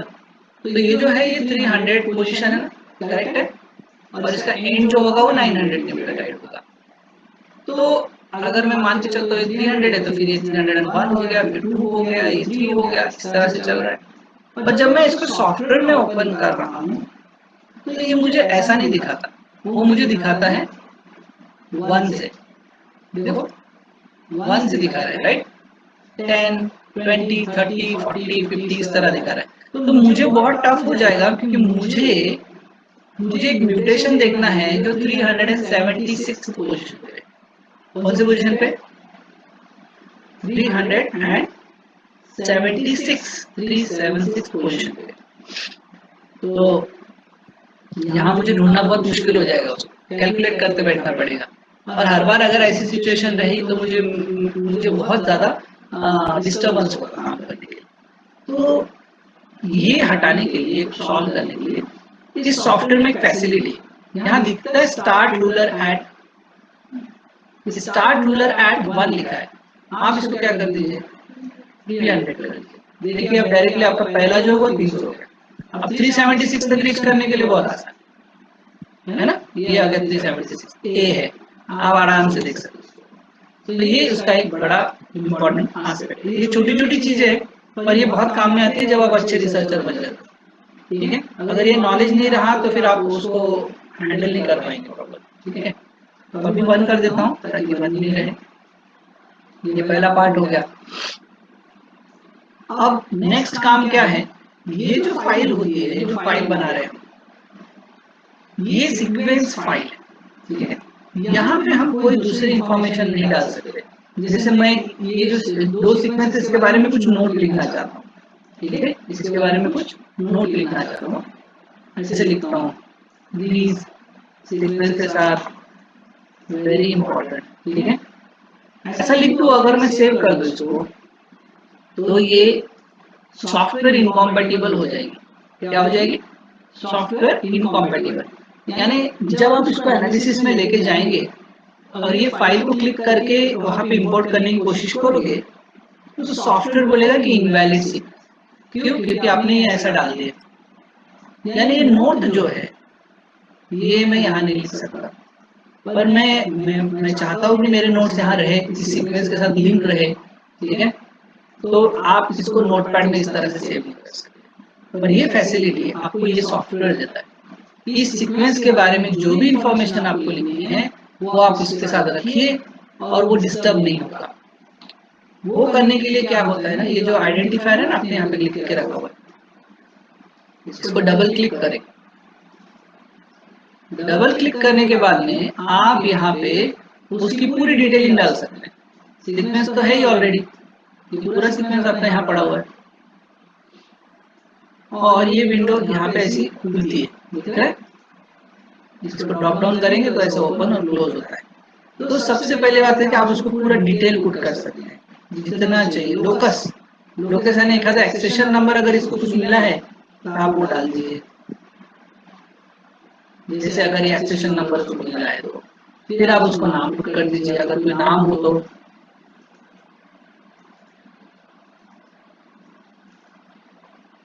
जो ये मैं तो ऐसे रैंडमली डाल रहा हूँ, यहाँ पे एग्जैक्ट एक्सेशन नंबर डाल सकते हैं, वर्जन पुट कर सकते हैं, डेटाबेस को सोर्स डाल सकते हैं, डेटाबेस यानी सोर्स यानी कहाँ से आपको मिला, उसके बारे में कीवर्ड डाल सकते हैं इस तरह से। सोर्स यानी आपने उसको कहाँ से निकाला, मैं लिख सकता हूँ सॉइल। रेफरेंस, अगर कोई रिसर्च आर्टिकल होगा तो आप उसका रिसर्च आर्टिकल नंबर या जो भी कुछ डालना है वो आप डाल सकते हैं, something like that. Comment put कर दीजिए, फीचर्स डाल दीजिए। फीचर्स यानी उस जीन के पूरे सीक्वेंस की इंफॉर्मेशन आप डाल सकते हैं, बाद में दिखाऊंगा मैं आपको, ठीक है। और फिर आप यहाँ पे रो में क्लासिफिकेशन और ग्रुप नेम डाल सकते हैं, और इसको थोड़ा बड़ा भी कर सकते हैं आप चाहो तो। देखिए कितना बड़ा हो गया, पूरा डिटेल डाल दीजिए कितना चाहिए। अप्लाई एंड क्लोज, देखो अप्लाई एंड क्लोज कर दिया मैंने। अब मैं इसको अगर सेकंड टाइम क्लिक करूंगा ना तो मुझे पूरी इंफॉर्मेशन मिलती है, ठीक है।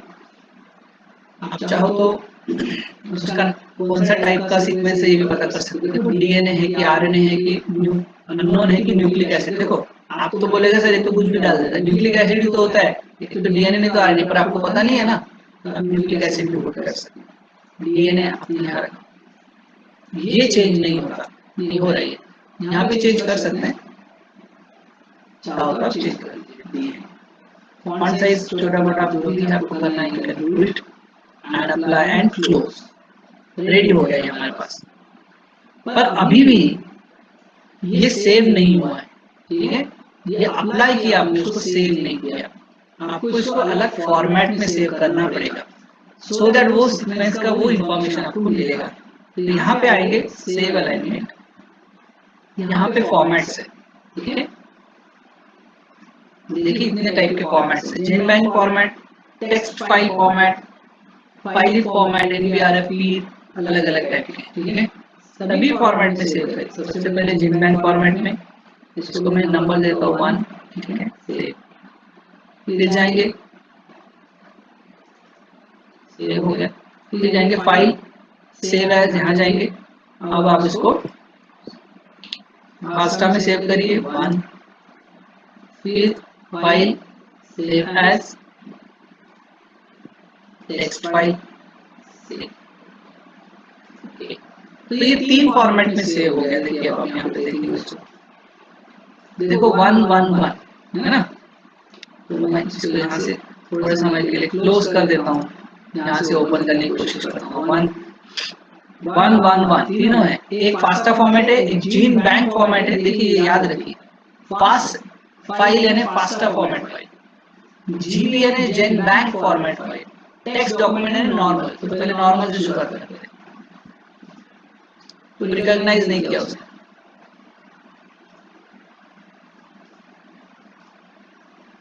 रिकॉग्नाइज नहीं कर पा रहे।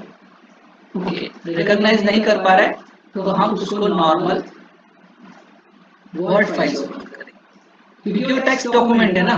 टेक्स्ट डॉक्यूमेंट आपका बायोएडिट सॉफ्टवेयर ओपन नहीं करता, इसलिए आप उसको ओपन विथ नोटपैड कर लीजिए। देखिए उसी सीक्वेंस को उन्होंने फॉन्ट बड़ा होने के कारण डिस्टर्ब हुआ है, उसको छोटा कर दें।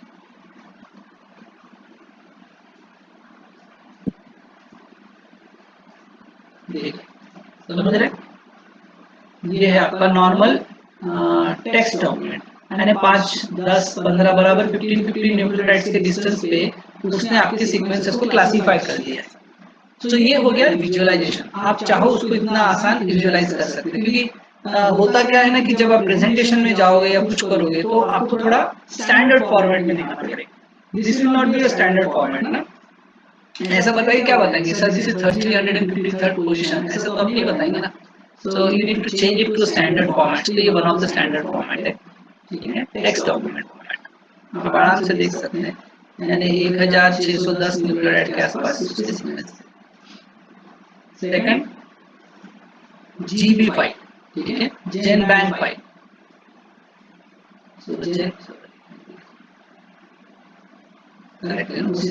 जेन बैंक फाइल, इसको डबल क्लिक करेंगे, नीचे आएंगे तो आपको सारा इंफॉर्मेशन दिख रहा है, राइट, जो हमने सेव किया था।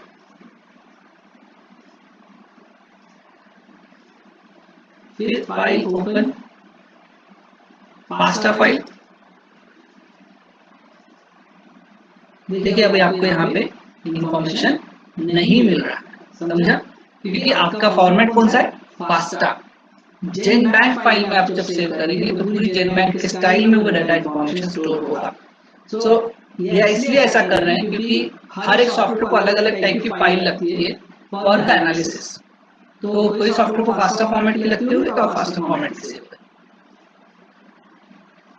ये क्लियर हो गया? अब हम आगे बढ़ते हैं। आगे बढ़ने के लिए इसमें एक चीज थोड़ा सा ध्यान में रखिए, ये सीक्वेंस है, ये मुझे सी यहाँ दिख रहा है या ए दिख रहा है।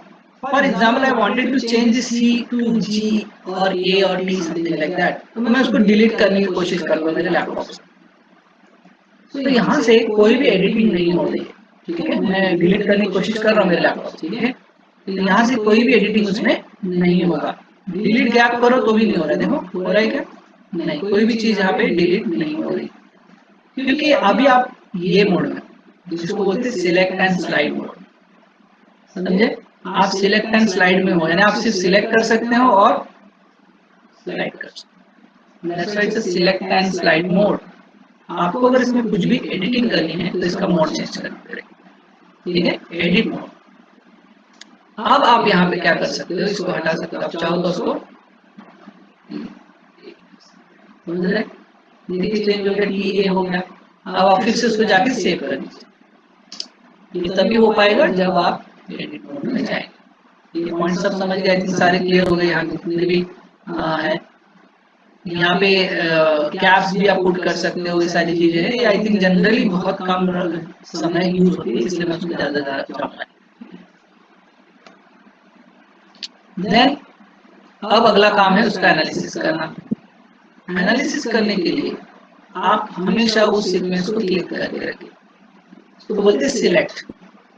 अगर आप उसको सिलेक्ट नहीं करेंगे तो उसके ऊपर कोई भी एनालिसिस नहीं होगा। फिर क्या होता है, कभी कभी एक से ज्यादा सीक्वेंसेस आपके फाइल में रहेंगे, जैसे इस तरह के। यहाँ हमने दो फाइल बनाई है ना, एक ALDS2 है और एक ALDS 300 to 900 है। ऐसी फाइल अगर मैंने वहां ओपन की तो आपको सिलेक्ट करना पड़ेगा कौन से सीक्वेंस पे आपको एनालिसिस करना है। तो जो इसमें भी करना है उसका इसको सिलेक्ट करके। अब हम जाएंगे sequence, top side sequence. Sequence में आने के बाद में यहाँ पे बहुत सारे ऑप्शंस है आपके पास। मैं आपको वन बाय वन सब सिखाऊंगा। सबसे पहला है न्यूक्लिक एसिड में जाएंगे। न्यूक्लिक एसिड में जाने के बाद में फर्स्ट ऑप्शन आता है nucleotide composition. Nucleotide composition will give you the exact ATGC percentage, कितने A है, कितने T, कितने G और कितने C, कुछ इस तरह। जो आप ऐसे कैलकुलेट नहीं कर सकते वो यहाँ से कैलकुलेट हो जाए, ठीक है? बड़ी आसानी से पता कर पाएंगे how many ATGC are there. फिर आप ये भी देख सकते हैं whether they are GC rich or AT rich. Then molecular weight you can be able to analyze. How many base pairs are there? All these things you can analyze. इसको आप copy करके अपने पास रख सकते हैं। साथ ही साथ में उसका बार डायग्राम भी आता है, जिसमें पता चलता है कि G और A GC रिच है वो इस तरह से। ये फर्स्ट पार्ट हो गया। फिर से सिलेक्ट मोड में ही रखेंगे, सीक्वेंस में जाएंगे, न्यूक्लिक एसिड, और अगला काम है DNA to RNA करना। यानी इस सीक्वेंस को अगर मुझे RNA में कन्वर्ट करना है तो मैं बड़ी आसानी से कर सकता हूँ, ठीक है? अब ये DNA में मोड में क्योंकि सारे TT है, मैं चाहूँ तो इसको RNA में कन्वर्ट कर सकता हूँ। DNA to RNA, देखिए सारे TU में कन्वर्ट हो गए बड़ी आसानी। इसका रिवर्स कर सकते हैं, सीक्वेंस में जाएंगे, nucleic acid, RNA to DNA, इससे वापस आ गए। अब तो इसका कॉम्प्लीमेंट बनाना है। कॉम्प्लीमेंट यानी T के जगह A चाहिए, उसका सेकंड स्ट्रैंड चाहिए, कॉम्प्लीमेंट द स्ट्रैंड, वो आप यहाँ से कर सकते हैं। सीक्वेंस, न्यूक्लिक एसिड, कॉम्प्लीमेंट, ठीक है? क्या करेंगे? कॉम्प्लीमेंट। देखो T के जगह सारे AA हो गए, यानी एग्जैक्टली उसका सेकंड स्ट्रैंड बन गया, कॉम्प्लीमेंट स्ट्रैंड। आप अगर वही वापस चाहते हो इससे जाएंगे न्यूक्लिक एसिड और कॉम्प्लेक्स, तो आपको पूरा आ गया। अब कभी कभी आपको ये जो पार्ट है जैसे टी टी टी है, ये फर्स्ट है, फर्स्ट न्यूक्लियोटाइड, और आपके सबसे आखिरी एंड में जो है वो है जी जी।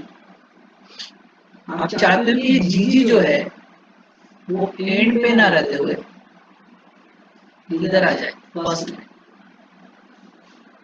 यानी ये एग्जैक्टली एंड स्विच एंड हो जाएगा, यानी T T will go towards end and G G will come towards first. ये अगर आपको करना है तो ये भी आप कर सकते हैं।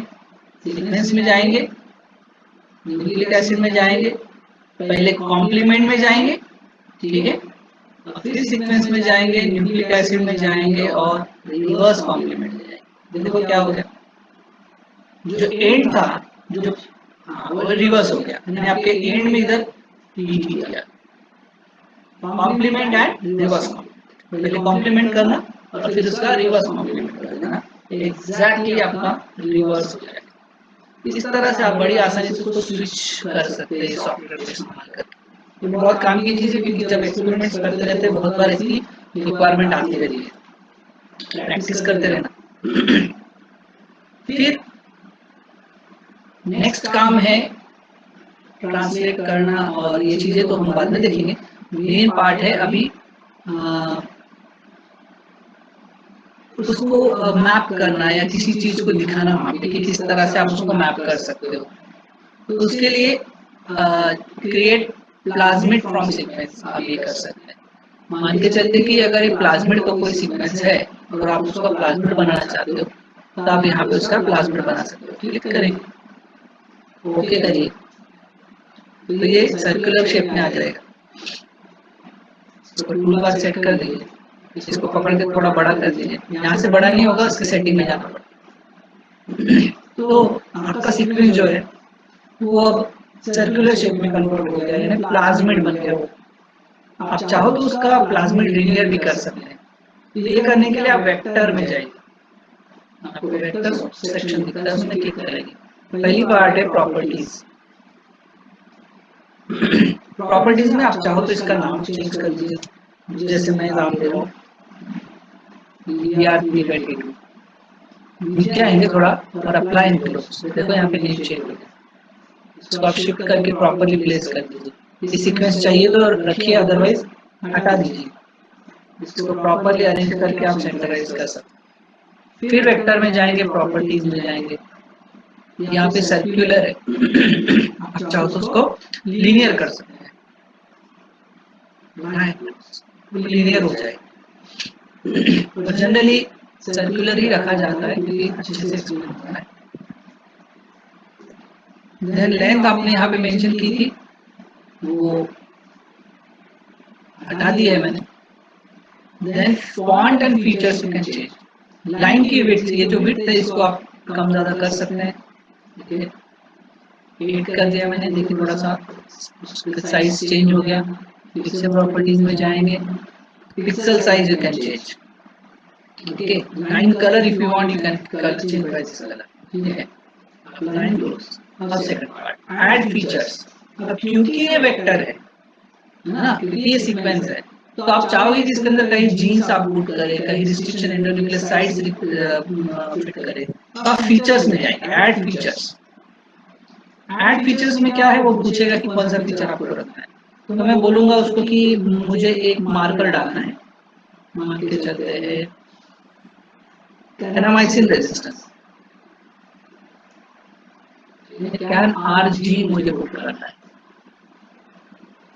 तो पूछेगा कहाँ से शुरुआत करनी है, कौन से न्यूक्लियोटाइड से कैनामाइसिन रेजिस्टेंस चेन स्टार्ट होता है। तो मैं बोलता हूँ starts with 5 and ends on 600, ठीक है। ये जो रीजन है ये क्रॉस द ओरिजिन है क्या, आपको पता है ना प्लाज्मिड में ओरी होता है, origin of replication.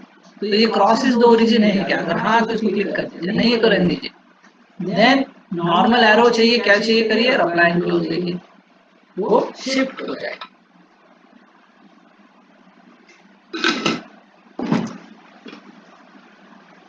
again go to the vector, add features.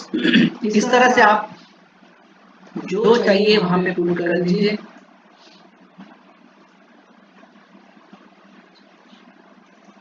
ठीक है, चाहो तो कलर वगैरह चेंज कर सकते हैं. इस तरह से आप उसको पूरा फिलअप कर दीजिए. पूरा फिलअप हो जाने के बाद में सबसे आखिरी जो पार्ट होता है वो होता है रिस्ट्रिक्शन साइट्स बताना. तो आप उसमें रिस्ट्रिक्शन साइट डाल दीजिए. रिस्ट्रिक्शन साइट्स देखिए बाय डिफॉल्ट वो कैलकुलेट कर लेता है कि आपके इस सीक्वेंस में कौन से रिस्ट्रिक्शन साइट्स अवेलेबल है और कौन से पोजीशन पे. ये सारे रिस्ट्रिक्शन एंडोन्यूक्लियेजेस हैं जो आपके इस डीएनए को कट कर सकते हैं. ठीक है, तो you can select any of this जो भी आपको चाहिए प्रॉपर्ली. तो जनरली क्या होता है ना, जो मार्कर होता है ना, जो सिलेक्शन मार्कर होता है जैसे NMR सिंथेसिस में उसके अंदर कई साइट्स बताई जाती है. तो आप 1 से लेके 600 तक की जो भी होंगे उसके अंदर की दिखा दीजिए. 69 फॉर एग्जांपल. इसको सिलेक्ट करेंगे और यहाँ पे इनसाइड डाल देंगे. इधर जो होंगे वो यहाँ दिखेंगे. ये शोकेस नहीं होने वाले हैं, ये शो होने वाले हैं. आप वेट एंड इसको सिलेक्ट करिए. जो आपको चाहिए आप सिलेक्ट करिए. Apply and close. देखिए दिख रहा है.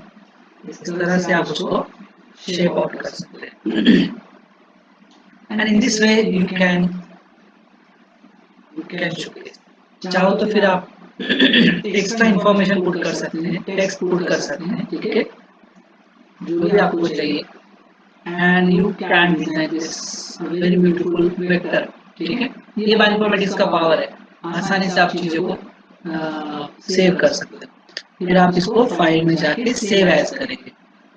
सेव एज वो पूछेगा कि ये प्लाज्मिड फाइल की तरह सेव करना है क्या. हाँ जी सेव.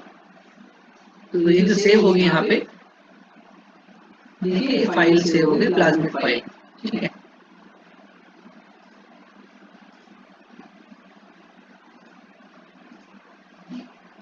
File save as. अब आप चेंज कर दीजिए फॉर्मेट. फाइल एक्सपोर्ट इमेज में जाएंगे. ठीक है, सेव एज में नहीं, अब एक्सपोर्ट इमेज. अब अगर आपको इमेज में सेव करना है उसको तो इमेज में.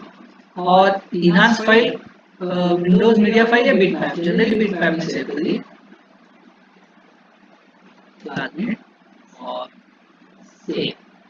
ठीक है, तो रिजोल्यूशन पूछेगा कितना रिजोल्यूशन का आपको चाहिए एक्सपोर्ट. तो resolution what will happen now. आपके पास में ये सीक्वेंस आ गया, फोटो आ गई है. ठीक है, 700 MB की. आप इसको किसी भी सॉफ्टवेयर में ओपन कर सकते हैं. इस तरह से आप उसको बना लीजिए. फाइल ये क्लियर हो गया. इसको बंद कर देते हैं.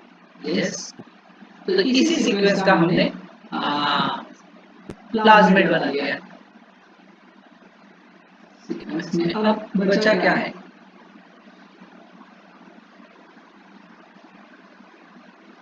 अब है रिस्ट्रिक्शन मैप. ठीक है, रिस्ट्रिक्शन मैप. तो रिस्ट्रिक्शन मैप सबको पता है वैसे रिस्ट्रिक्शन क्या होते हैं. फिर भी मैं कुछ क्वेश्चन पूछूंगा आपको पहले, फिर इसके अंदर आते हैं, so that you will be able to understand.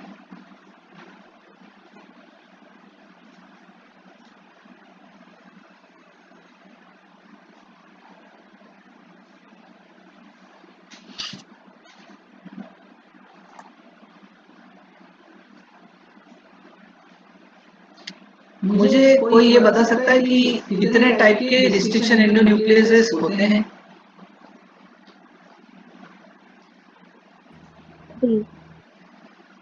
3. उसमें से कॉमन कौन सा है. Type 2. Type 2, right. Type 2 is the common restriction endonuclease. उसमें भी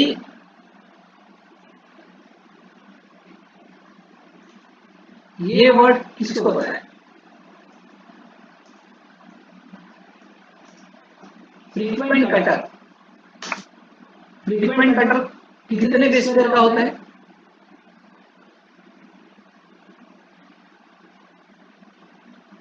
फ्रीक्वेंट कटर हमने पढ़ा है ना.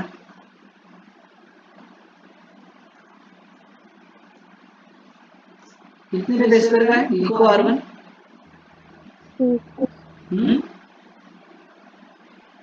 कितने, थोड़ा जोर से बोलो.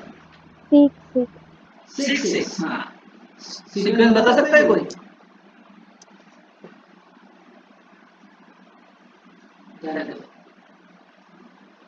GAATTC, ठीक है, ये उसका रिस्ट्रिक्शन साइट है। सो टाइप 2 एंडोन्यूक्लियस में दो टाइप के एंडोन्यूक्लियस जनरली यूज किए जाते हैं, एक होता है फ्रीक्वेंट कटर और एक होता है रेयर कटर, ठीक है। फ्रीक्वेंट कटर यानी क्या, जिसका 6 बेस पे रिकॉग्निशन होता है, ठीक है, कितना रिकॉग्नाइज करता है, 6 बेस पे रिकॉग्नाइज करता है। 8 बेस पेयर वाले भी होते हैं, ठीक है, 8 बेस पेयर, इनको कहा जाता है रेयर कटर। 8, 9, 10 भी होते हैं, जनरली 8 बेस पेयर वाले। तो कैन यू आंसर मी, अगर मैं एक 6 बेस पेयर से 1000 न्यूक्लियोटाइड का जीन कट करता हूं और एक 8 बेस पेयर वाले से 1000 न्यूक्लियोटाइड का जीन कट करता हूं, तो किसमें ज्यादा फ्रैगमेंट्स बनेंगे? 6 बेस पेयर वाला या फिर 8 वाला? 6 क्यों?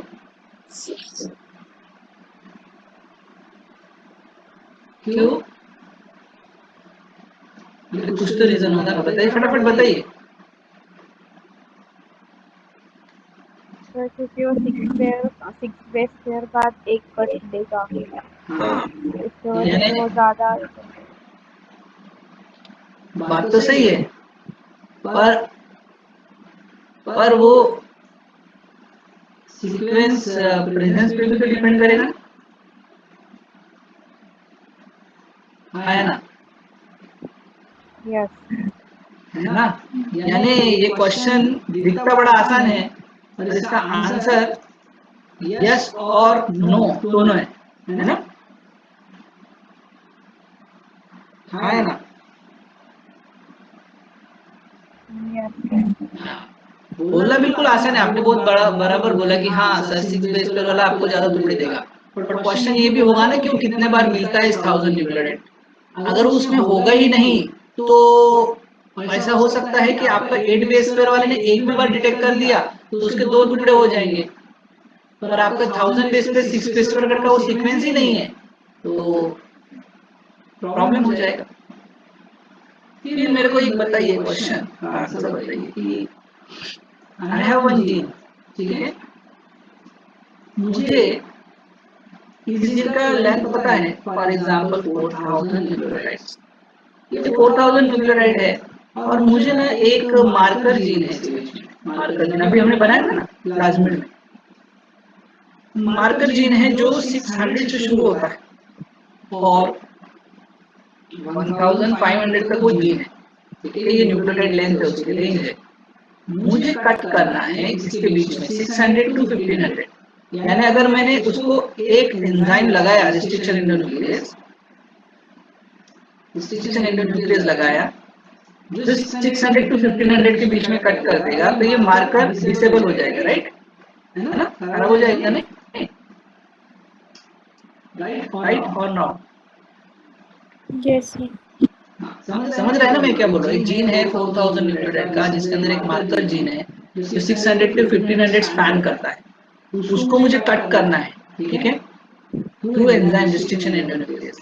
अगर रिस्ट्रिक्शन एंडोन्यूक्लियस ने उसको कट कर दिया तो मार्कर डिसेबल हो जाएगा। बट क्वेश्चन ये है कि विच एंजाइम, बराबर क्वेश्चन है विच एंजाइम। लेकिन मेरी और एक कंडीशन है,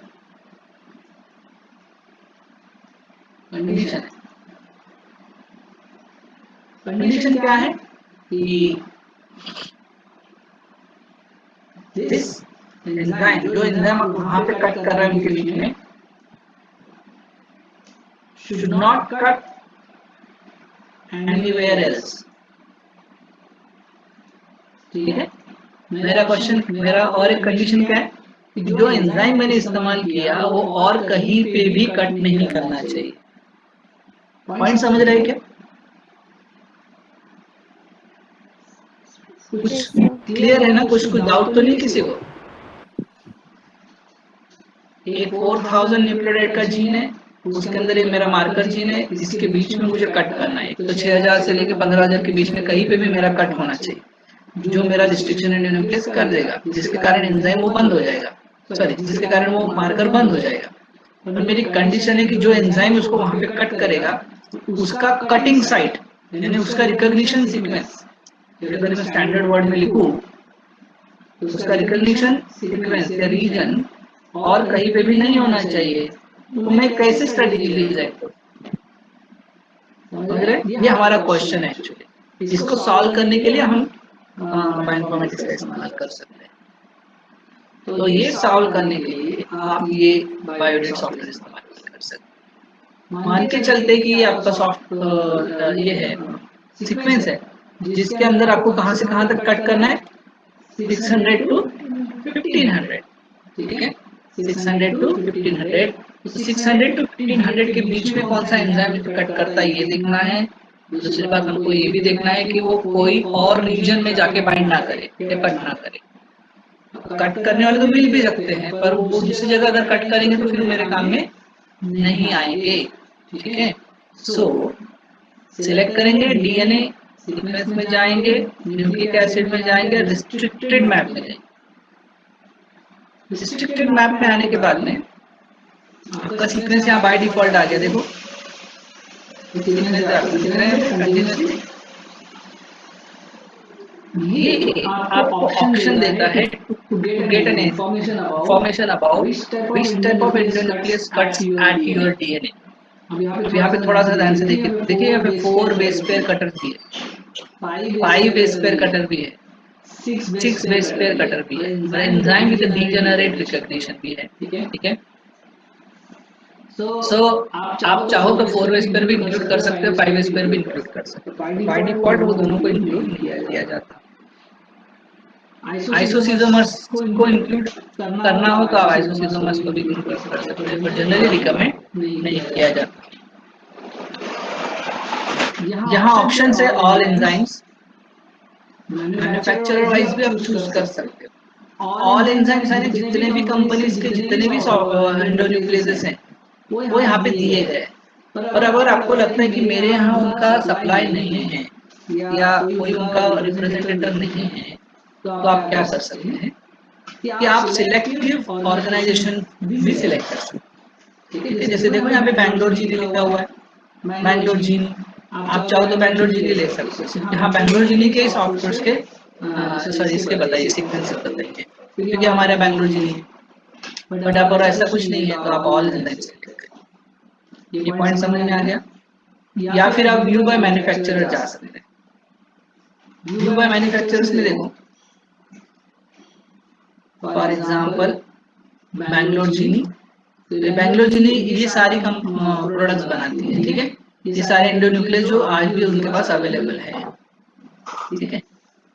तो ये सिलेक्टिव है, ठीक है। आपके ऊपर है कि आप कैसे उसको सिलेक्ट करते हैं। देखिए जैसे अभी यहाँ पे AVA1 है, उसका रिस्ट्रिक्शन कट साइड भी दिख रहा है और उसके आइसोसीजोमर्स भी दिख रहे हैं यहाँ पे, है ना। आइसोसीजोमर्स है ना सिमिलर सीक्वेंस रिकॉग्नाइजर है, ठीक है। तो ये और ये इनमें से कोई भी एक भी सिलेक्ट किया तो आइसोसीजोमर हो जाएगा। ये एक मेथड है। या फिर आप सिलेक्ट फ्रॉम द लिस्ट भी जा सकते हैं। सिलेक्ट फ्रॉम द लिस्ट यानी आपको पूरे एंडोन्यूक्लियस की इंफॉर्मेशन दी जाएगी। यहाँ पे आपको जो जो चाहिए उनको इंक्लूड कर दीजिए कि मुझे इससे, हाँ मुझे लगता है कि इससे कट हो सकता है, तो जो जो आपको पुट करने हैं आप पुट कर दीजिए, या आपके लेबोरेटरी में जो एंडोन्यूक्लियस अवेलेबल है उसको पुट कर दीजिए। इस तरह से मैंने पुट कर दिया और बोला ओके, तो फिर उसी से इन्वेस्टिगेट होगा, ठीक है। अगर आपको ऐसा कुछ नहीं करना है तो आप ऊपर आएंगे ऑल एंजाइम्स कर देंगे, सिलेक्ट फ्रॉम द लिस्ट को नहीं हटा देना यहाँ से सिलेक्ट करके और ओके कर दीजिए, ऑल एंजाइम्स करिए। फिर हेडर आप चाहो तो चेंज कर सकते हो, जो भी आपको हेडर पुट करना है आप चाहो तो पुट कर सकते हो। ये अभी नहीं बताता ट्रांसलेशन टेबल, ये हम बाद में समझाऊंगा क्या है, ठीक है। सर्कुलर चाहिए तो आप सर्कुलर कर सकते हैं और यहाँ पे जनरेट मैप, ठीक है।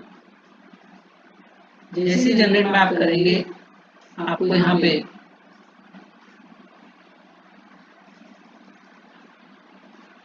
इंफॉर्मेशन दिखना शुरू हो जाएगा। ये मैप है आपका, जहाँ वो बता रहा है कि आपके इस सीक्वेंस में कौन से एंडोन्यूक्लियस के लिए रिस्ट्रिक्शन साइट्स अवेलेबल है।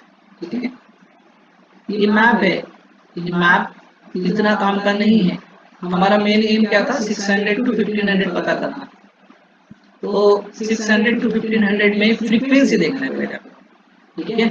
600 to 1500 ये पोजीशन दी हुई है, यानी ये न्यूक्लियोटाइड की पोजीशन से जहाँ पे आपका डीएनए कट कर रहा है, ठीक है। और ये फ्रीक्वेंसी है, यानी कितने बार वो पर्टिकुलर एंजाइम आपके जीन के अंदर कट कर रहा है, और ये उसकी पोजीशन। एग्जांपल समझ रहा हूँ, ACC1 ACCI जिसका रिकॉग्निशन सीक्वेंस GTLK-AC है, ये आपके इस पर्टिकुलर सीक्वेंस में जिसको आपने इनपुट में दिया वो 2 टाइम उसको दिख रहा है। तो उसका कट साइज है 1414 और 1574, ठीक है, यानी आपको 2 जगह दिख रहा है। मैंने आपको पूछा था 600 to 1500 वाला मुझे चाहिए, तो यहाँ पे कोई है क्या ऐसा? तो देखिए यहाँ पे एक 985 वाला है, दिख रहा है, फिर एक 1374 वाला भी है जो 600 to 1500 है, और कितने बार कट कर रहा है? सिर्फ एक बार। तो मैं आराम से इनको सिलेक्ट कर सकता हूँ, ठीक है। यानी ये जो BBBI है और BBS1 है, इसको मैं सिलेक्ट कर सकता हूँ, ये अच्छे से उस जगह कट कर रहे हैं। हाँ, अगर मैंने बहुत छोटी रेंज दी हुई है, मान के चलता हूँ 1100 से 1300 के बीच में कट करने वाले वन टाइमर चाहिए, 1100 से 1300, तो देखो यहाँ पे भी है 1100 और 1100, ये भी 1100, 1100 to 1300। इस तरह से आप आराम से पहले चूज करिए कौन सा रिस्ट्रिक्शन एंडोन्यूक्लियस आपको लेना पड़ेगा, ठीक है। तो ये है आपका restriction map. Along with that नीचे आएंगे, सबसे नीचे में वो भी एंजाइम्स होते हैं जो कट नहीं करते, यानी आपके सीक्वेंस के अंदर इन रिस्ट्रिक्शन साइट्स के लिए, एंडोन्यूक्लियस के लिए कोई भी साइट नहीं, तो आप चाहो भी तो इससे कट नहीं कर सकते। इसलिए मेक श्योर कर लीजिएगा एक्सपेरिमेंट शुरू करने के पहले कि कहीं आप इसमें से एंडोन्यूक्लियस को नहीं इस्तेमाल कर रहे। Result and what will happen कि आप उसको कट नहीं कर पाएंगे। तो इस तरह से उसकी प्लानिंग की जाती है before going into a practical part, ठीक है। इसमें कोई डाउट है किसी को?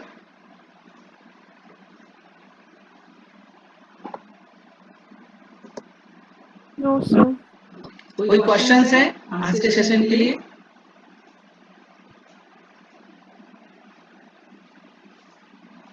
सॉफ्टवेयर डाउनलोड करना आता है ना? जिप फाइल में डाउनलोड होता है, एक्सट्रैक्ट कर लेना है उसको बस। कोई डाउट है?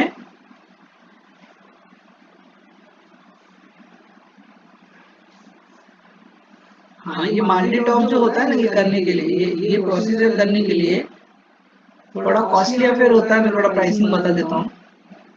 करीबन 25,000 से 30,000 रुपए का खर्चा है ये करने के लिए, प्रोटीन सीक्वेंस मिलने के लिए, ठीक है। तो it's a costly affair, but still अगर आप प्रोटियोमिक्स बेस्ड एनालिसिस करना चाहते हैं तो यहाँ से जा सकते हैं।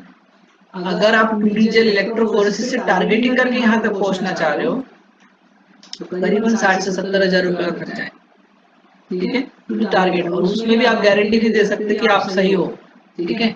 इसलिए बहुत प्रीशियस है और मेहनत करने वाला काम है।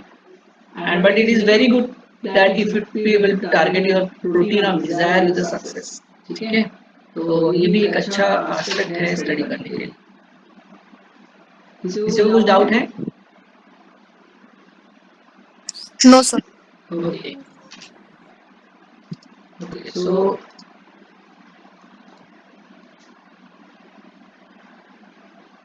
we'll stop here today, and tomorrow there will be off.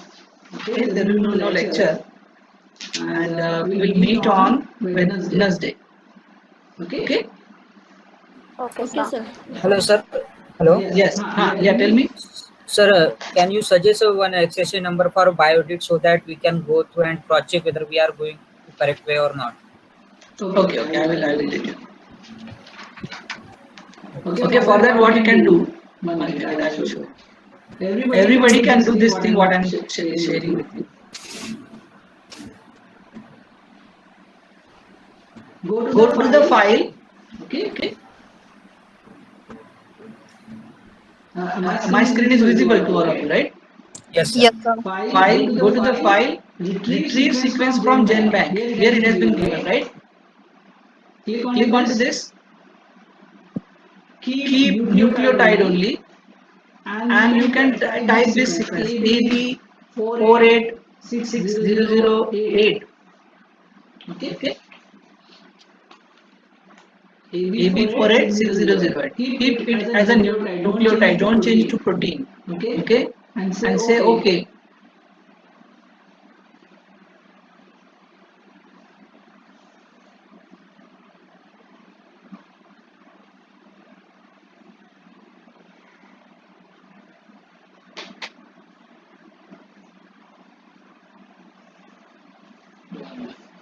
Yes.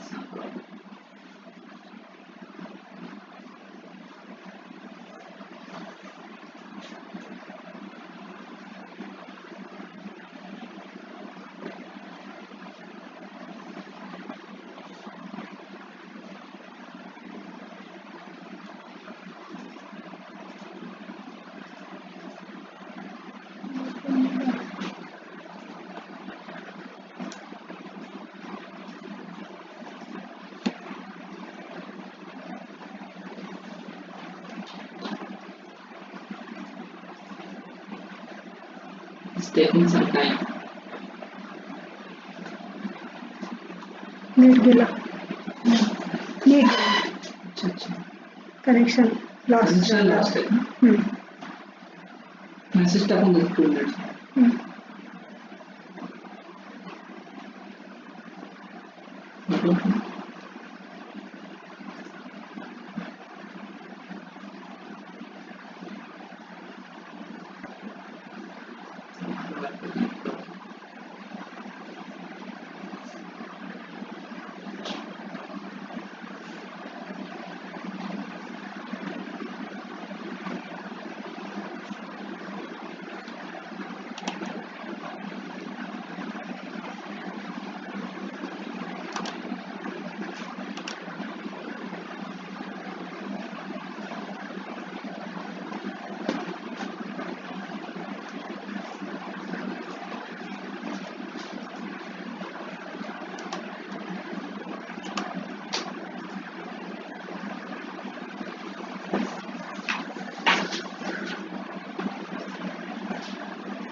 There was some connection here.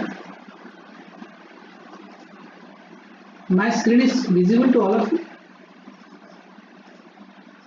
Visible, okay. File, go to the retrieve sequence from GenBank.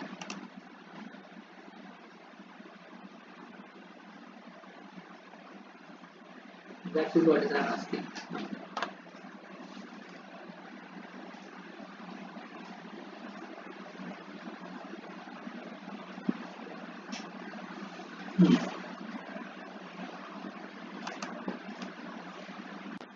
Okay, now it is coming.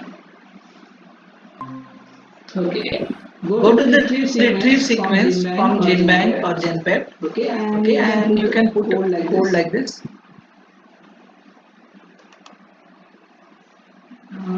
Nucleotide GAC. Okay.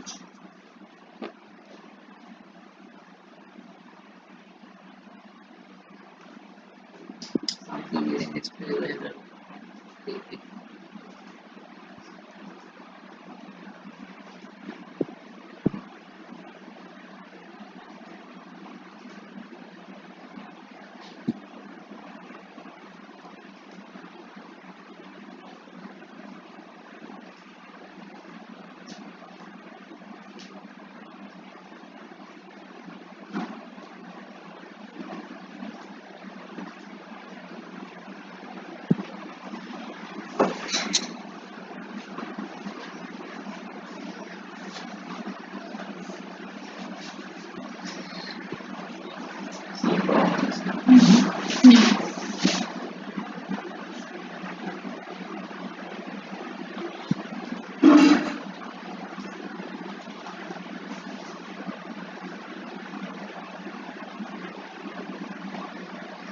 present problem name comes.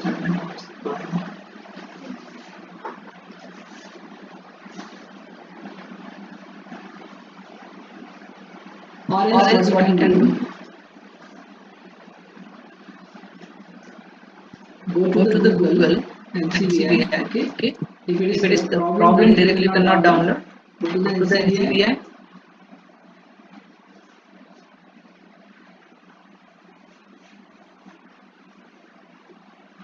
Then go to the nucleotide or gene part. Nucleotide. Type any name, whatever you want. For example, insulin receptor. Okay.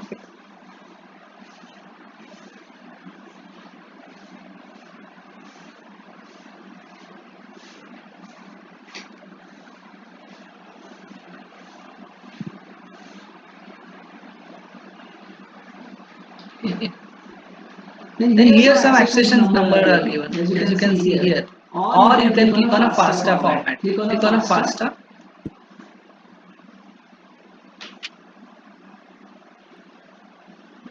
This is a sequence. Okay. You can save it in a send to file, send to the file, FASTA, create file. Okay. Or else you can simply copy this down manually.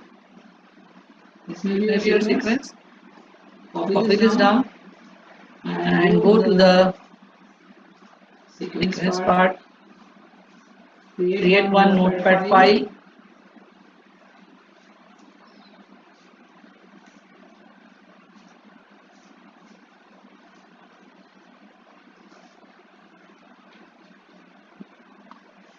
And paste it here. File, save. Okay, now it is ready. Then you can go to the software part. File, open, insulin receptor, click open. This is ready. Okay, it is okay for everyone. Ankush, it is okay.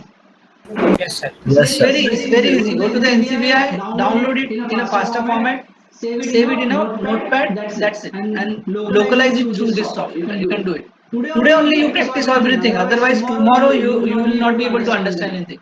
Okay. Go sit at home at least for 10-15 minutes and try to do everything what we have learned today. Okay. Otherwise, tomorrow I think you will not be able to analyze that part.